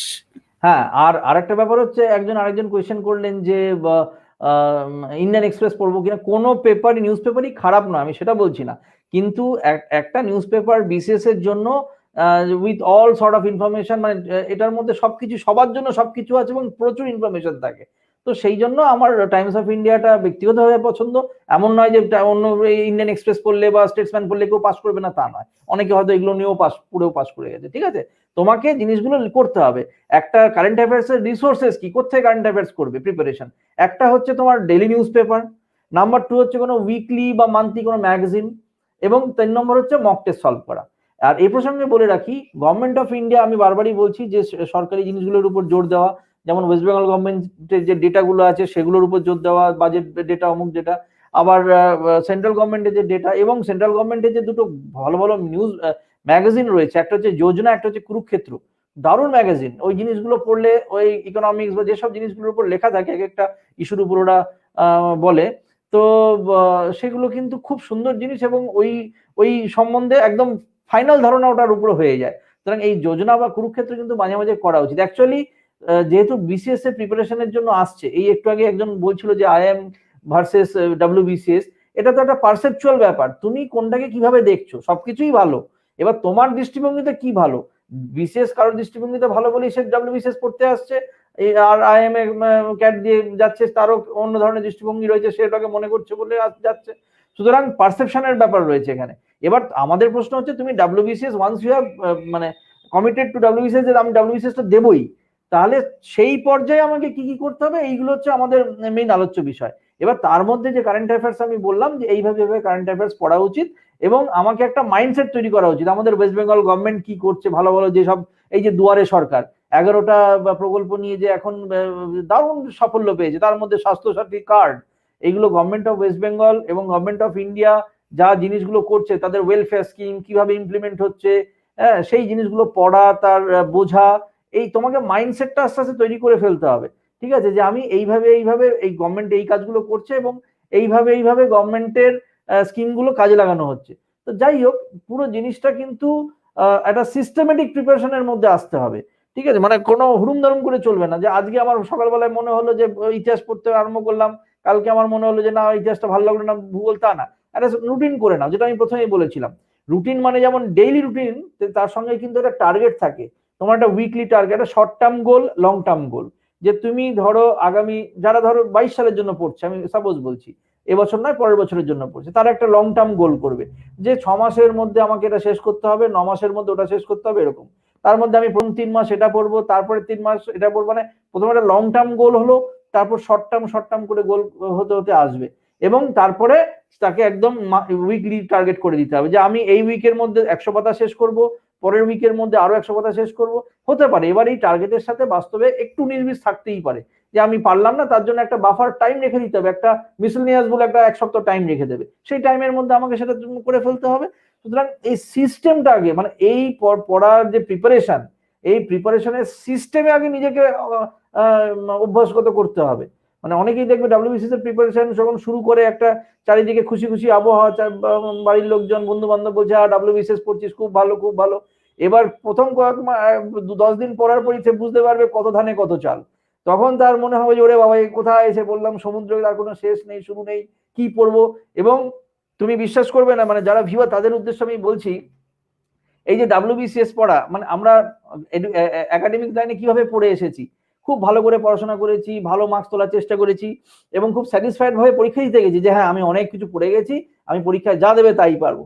BCS এ যতগুলো ছেলে মেয়ে পরীক্ষা দেয়, পাশ করে এবং টপ করে, কেউ যখন পরীক্ষা দেয় কারোর মনে ধারণা থাকে না যে আমি খুব ভালো পড়ে এসেছি, সবারই মনে একটা দুগু থাকে, এটা করেছি, এটা আসবে তো, ওটা পারবো তো, এই মা ওই জায়গাটা পড়া হয়নি, ওর মা ওই জায়গাটা যদি একটু পড়ে যেতাম ভালো হতো। সুতরাং এই মানসিক জায়গাটা কিন্তু সবারই থাকে, কিন্তু ডিফারেন্সটা কি, যে পায় আর যে পায় না, সেটা হচ্ছে হিম্মত। এই হিম্মতের জোরে একজন পরীক্ষা দিতে চলে গেল, পরীক্ষা দিয়ে পাশ করলো, পাশ করে বেরিয়ে চলে গেল। আর যার হিম্মত নেই, সে ওই আচ্ছা এবার হলো না, পরের বছর, বা খুব একটা ভালো করতে পারলাম না, প্রিপারেশনটা একটু খুঁতখুত করলো, দিয়ে হয়ে গেল। এটা হচ্ছে তোমার এটা আমি নিজের ব্যক্তিগত ভাবে জানি, আমার নিজের ক্ষেত্রেও সেই একই প্রবলেম হয়েছিল বলে আরো ভালো করে জানি। নিজের পারসেপশনের কাছে তুমি তোমারটা জাজ করছো, ব্যাপারটা তো তা নয়। ধরো আমার পারসেপশন অনুসারে আমি মনে করছি প্রিপারেশন লেভেলটা আপ টু দা মার্ক নয়, কিন্তু বিসিএস এর পারলেন্সে দেখা যাচ্ছে তুমি যখন কম্পিটিটিভ ওয়ার্ল্ডে চলে আসছো, তোমার ওই প্রিপারেশনটাই অনেকের ক্ষেত্রে ভারী পড়ে যাবে, তোমার ওই প্রিপারেশন দিয়ে তুমি টপ 10-এ চলে আসছো, কিন্তু তোমার প্রিপারেশন লেভেলটা তোমার পারসেপশনে কিন্তু ভালো নয়। সুতরাং এই জায়গাটা নিজে জাজ করতে যেও না, জাজ করতে গেলে কিন্তু তোমার মনে হবে কোনোবারই আর পরীক্ষাটা দেওয়া হবে না। ঠিক আছে, সুতরাং এটা মাথায় রেখে আমি বারবার বলবো, একটা পুরো পজিটিভ মাইন্ডে থেকে ফোকাস রেখে পরীক্ষাটার জন্য প্রিপারেশন করতে হবে, এবং প্রিপারেশন করে তারপর স্টেপ বাই স্টেপ পরীক্ষাটার দিকে এগোতে হবে। আর যেটা অভিরূপ বললেও, স্যার বললেন, বা আগে মহারাজও বলে গেছেন, এটা আমি মিস করে গেছিলাম, সেটা হচ্ছে, এটা অবশ্যই যে মেডিটেশনটা কিন্তু ভীষণ দরকার। প্রত্যেক দিনে যদি 15-20 মিনিট, আধ ঘন্টা মেডিটেশন করা যায়, হ্যাঁ, অনেক সময় মনে হবে যে আরে 15-20 মিনিট এটার পেছনে বোধহয় নষ্ট হয়ে যায়, ব্যাপারটা কিন্তু তা হয় না, ওটা কিন্তু একটা এনার্জি গেইন হয়। ওই এনার্জিটা কিন্তু তুমি অন্যান্য জায়গায় সারাদিনে প্রচুর ভাবে কাজে লাগাতে পারবে। ঠিক আছে, তোমার যে গেইনটা হবে প্রচুর ইউটিলাইজেশন পরবর্তীকালে হবে। আর আরেকটা ব্যাপার হচ্ছে, মানুষের সময়টা কিন্তু ভীষণ ইম্পর্টেন্ট। এখন এক একটা ছেলে বা মেয়ে, সে হয়তো চাকরি করে, সে হয়তো অন্যান্য পড়াশোনা করে, সে প্রত্যেকটা জীবনের কাজ থেকে, দৈনন্দিন চান করা, এ করা থেকে, খাওয়া দাওয়া থেকে, প্রত্যেকটা জিনিস থেকে যদি 4 মিনিট 5 মিনিট করে সময় সে বার করতে পারে, তাহলে কিন্তু সারাদিনে তার হয়তো 90 মিনিট 60 মিনিট তার এক্সট্রা সময় পেয়ে যাবে। কারণ সময় নেই বলে কিছু নেই। অনেকে বলে আমার সময় নেই, আমার এটা সময় পাচ্ছি না। সময় সবার জন্যই 24 ঘন্টা। প্রশ্নটা হচ্ছে আমি প্রায়োরিটি কোনটাকে দিচ্ছি। আমি প্রায়োরিটিটা কি ঘুরতে যাওয়াটাকে দেবো, বা আমার প্রায়োরিটিটা কি আমার বিসিএসকে দেবো, না প্রায়োরিটিটাও আমার চাকরিকে দেবো? সুতরাং প্রায়োরিটিটা যদি তুমি চেঞ্জ করে বিসিএস এর দিকে নিয়ে আসতে পারো, যেহেতু তুমি বিসিএস এর পরীক্ষার্থী, তাহলে কিন্তু দেখবে ঠিক তোমার উপায় বেরিয়ে চলে আসবে পাস করার জন্য। না, এই টাইম ম্যানেজমেন্ট একটু বলছি জাস্ট। বলো। এই যখন আমরা টাইম ম্যানেজ করছি, মানে আমরা যখন রেস্টও নেব, এই রেস্টটাও যেন অতিরিক্ত না হয়ে যায়। ফর এক্সাম্পল, মানে এখন ওই টু গেট, মানে অনেক কিছু আছে that will get us distracted. 100 দিন প্রিলিমস পরীক্ষা হওয়ার, রাফলি যেটা দীপায়নদা বলে গেল যে 100 দিন বাকি, এই 100 দিন খুব ভালো করে একটু পড়ি না মন দিয়ে, একটু রুটিন মেনটেন করে। রেস্ট যখন নিচ্ছি, 8 ঘন্টা 1 ঘন্টার বেশি যাতে রেস্ট না নিই। ফর এক্সাম্পল, তুমি খুব ভালো পড়লে, দিয়ে তখন তোমার মনে হলো যে আমি এখন আর পাচ্ছি না, একটু রেস্ট নিই, দিয়ে তুমি নেটফ্লিক্স বা অন্য কিছু হইচই বা কিছু একটা চালিয়ে বসলে। এবার ওই জিনিসগুলো এমন ধরে করা আছে, ওই একটা ওয়েব সিরিজের পর আরেকটা ওয়েব সিরিজের পর আরেকটা, এই করতে করতে বাই দ্য টাইম তুমি দেখলে পুরো সন্ধ্যেটা বা কি পুরো দিনটাই তুমি খালি ওয়েব সিরিজ দেখে গেলে। এই ফাঁদে যেন না পা দিই, এই সেলফ কন্ট্রোলটা কিন্তু আমাদের কিন্তু করতে হবে, ওই রেস্ট যাতে বেশি না হয়ে যায়, টাইম ম্যানেজমেন্ট। ভাইস প্রিন্সিপাল মহারাজ এসে গেছেন। নমস্কার মহারাজ, আমরা তো অনেক ডিসকাস করলাম ব্যাপারটা নিয়ে, অনেকটাই মোটিভেট করার চেষ্টা করলাম, কিছু কোয়েশ্চেন ও আনসার আমরা করেছি। দেখা যাক এবার কতটা মোটিভেট হলো ছেলেরা। অনেক বেশ কিছুটা সময় ধরেই আপনাদের ডিসকাশন শুনছিলাম। ঠিক আছে, আরো প্রচুর প্রশ্ন রয়েছে। ঠিক, ছাত্রছাত্রীদের প্রচুর প্রশ্ন, প্রচুর কোয়েরিজ, এবং প্রায় তো 100-র কাছাকাছি আমরা দেখছিলাম লাইভ ভিউয়ার। খুবই ভালো আজকে এরকম একটা অত্যন্ত সদর্থক পদক্ষেপ। তো আজকের অনুষ্ঠানের আমরা একেবারে শেষ পর্বে চলে এসেছি। আজকের এই ওয়েবিনারে আমাদের মধ্যে আপনি যারা উপস্থিত ছিলেন, বিশিষ্ট বক্তা হিসেবে প্রফেসর ইন্দ্রাশিস বন্দ্যোপাধ্যায়, যিনি কিনা আমাদের former deputy controller government of West Bengal এবং deputy collector government of West বেঙ্গলে ছিলেন, সরি, আর বর্তমানে আমাদের পলিটিক্যাল সায়েন্স ডিপার্টমেন্টের যিনি হেড অফ দ্য ডিপার্টমেন্ট। আমাদের সঙ্গে আজকে ছিলেন আমাদের দীপায়ন বাবু, assistant commissioner of revenue government of West Bengal, এবং শ্রী অভিরূপ ভট্টাচার্য মহাশয়, ডব্লিউবিসিএস 2018 সালের নতুন আমাদের বিসিএস ক্যাডারের অফিসার, এবং ছিলেন সৌম্য বাবু, যিনি deputy commissioner of revenue government of West Bengal. আজকে এই এত সুন্দর ডিসকাশন, তার জন্য আমি আজকে আমাদের প্রত্যেক বক্তাকে রামকৃষ্ণ মিশন বিদ্যা মন্দির পরিবারের পক্ষ থেকে আন্তরিক ধন্যবাদ, নমস্কার এবং শুভেচ্ছা জানাচ্ছি। আপনাদের আজকে আমাদের যে নতুন করে আমরা একটা কোর্স শুরু করতে যাচ্ছি রামকৃষ্ণ মিশন বিদ্যা মন্দিরে, আমি সেই যে কোর্স, তার এই জয়যাত্রার যে সূচক আজকের এই দিনটি, তাই আমাদের এই নতুন যে প্রোগ্রাম তার সার্বিক সাফল্য কামনা করছি। এবং সবচেয়ে যেটা বড় কথা সেটা হচ্ছে, আজকের দিনে বলা হচ্ছে যে knowledge it is itself A resource. Human resource শব্দটা ছিল, বৃদ্ধ চাণক্য একটি খুব সুন্দর কথা আছে, বলছেন বিদ্যা বা নলেজকে খুব হাই এস্টিম বরাবরই ভারতবর্ষে দেয়া হয়েছে, খুব সুন্দরভাবে অভিহিত করা হয়েছে। বলছেন বিদ্যা জ্ঞাতি ভিদ্বন্টতে নৈব চৌরেণাপি ন নিয়তে দানেন ন ক্ষয়ং জাতি বিদ্যারত্নম মহাধনম বলা হয়। এটি একটি এমন জিনিস, তাই এই বিদ্যা বা আমাদের এই নলেজ বা ইনফরমেশন, এটা আমরা যত মানুষের মধ্যে দিতে পারবো, বিতরণ করতে পারবো, তত এটা আরো বর্ধিত হবে, এটি তত সমৃদ্ধ হবে। তাই আজকের আমাদের যে অনুষ্ঠান, বিশেষ করে আমাদের যারা ভবিষ্যতে যারা অ্যাসপিরেন্ট, নিশ্চয়ই তারা যথার্থভাবে উপকৃত হয়েছে। এবং আমরা চ্যাট বক্সে দেখছি কোয়েশ্চেন একবারে ভরে যাচ্ছে, বোঝাই যাচ্ছে যে আলোচনাটি অত্যন্ত সদর্থক। যখন রেগুলার আপনারাও ক্লাস টাস নেন, আমরাও যারা রেগুলার ক্লাস নিয়ে আমরা দেখি, এটা একটা কিন্তু খুব গুরুত্বপূর্ণ সূচক। যখন প্রচুর কোয়েশ্চেন অ্যান্সার আসছে, ইট indicates that the discussion went on very well. তাই আবারও বিদ্যা মন্দির পরিবারের পক্ষ থেকে সকলকে ধন্যবাদ এবং নমস্কার জানাচ্ছি। এবং বিশেষ করে আজকের আমাদের এই অনুষ্ঠানের শুরুতে ছিলেন আমাদের পূজনীয় প্রিন্সিপাল মহারাজ স্বামী চিত্তানন্দজি মহারাজকে আমরা সাষ্টাঙ্গ প্রণাম জানাই। এবং last but not the least, obviously আমাদের বাংলা বিভাগের অধ্যাপক শ্রী রামকৃষ্ণ মন্ডল মহাশয়, যিনি পুরো জিনিসটি এই সঞ্চালনা করলেন আজকের এই পুরো অনুষ্ঠানটি আমাদের এই ভার্চুয়াল মোডে। তাকে আবার আমরা, যদিও আমাদের ঘরের লোক দুজনেই অধ্যাপক ইন্দ্রাশিস বন্দ্যোপাধ্যায় এবং রামকৃষ্ণ বাবু, তাও আমরা তাদেরকে আবারও ধন্যবাদ জানাচ্ছি। আর বিশেষ করে ছাত্রছাত্রীরা, তোমরা যারা আমাদের সঙ্গে ছিলে, এবং অবশ্যই এটি তো ওয়েব সোর্সে থেকেও যাবে, যারা আমাদের সঙ্গে ছিলে, বিশেষ করে সকলকে আবারও নমস্কার এবং শুভেচ্ছা জানাচ্ছি। ধন্যবাদ। ধন্যবাদ।